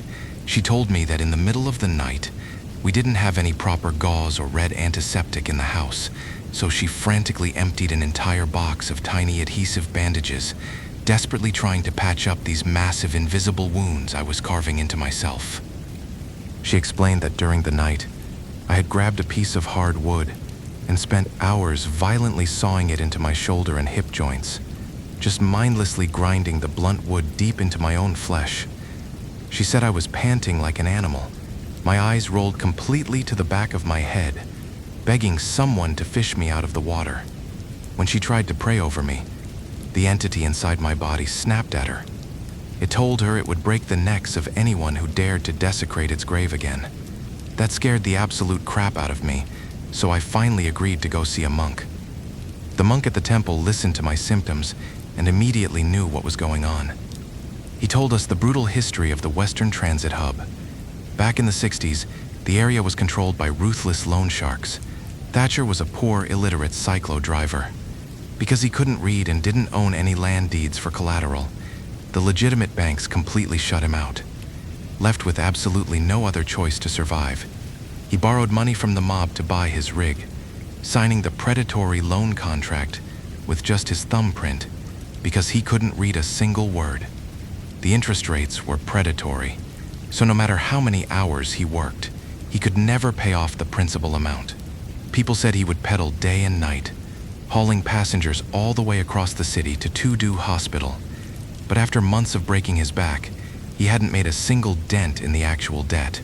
When he inevitably fell behind, they beat him half to death.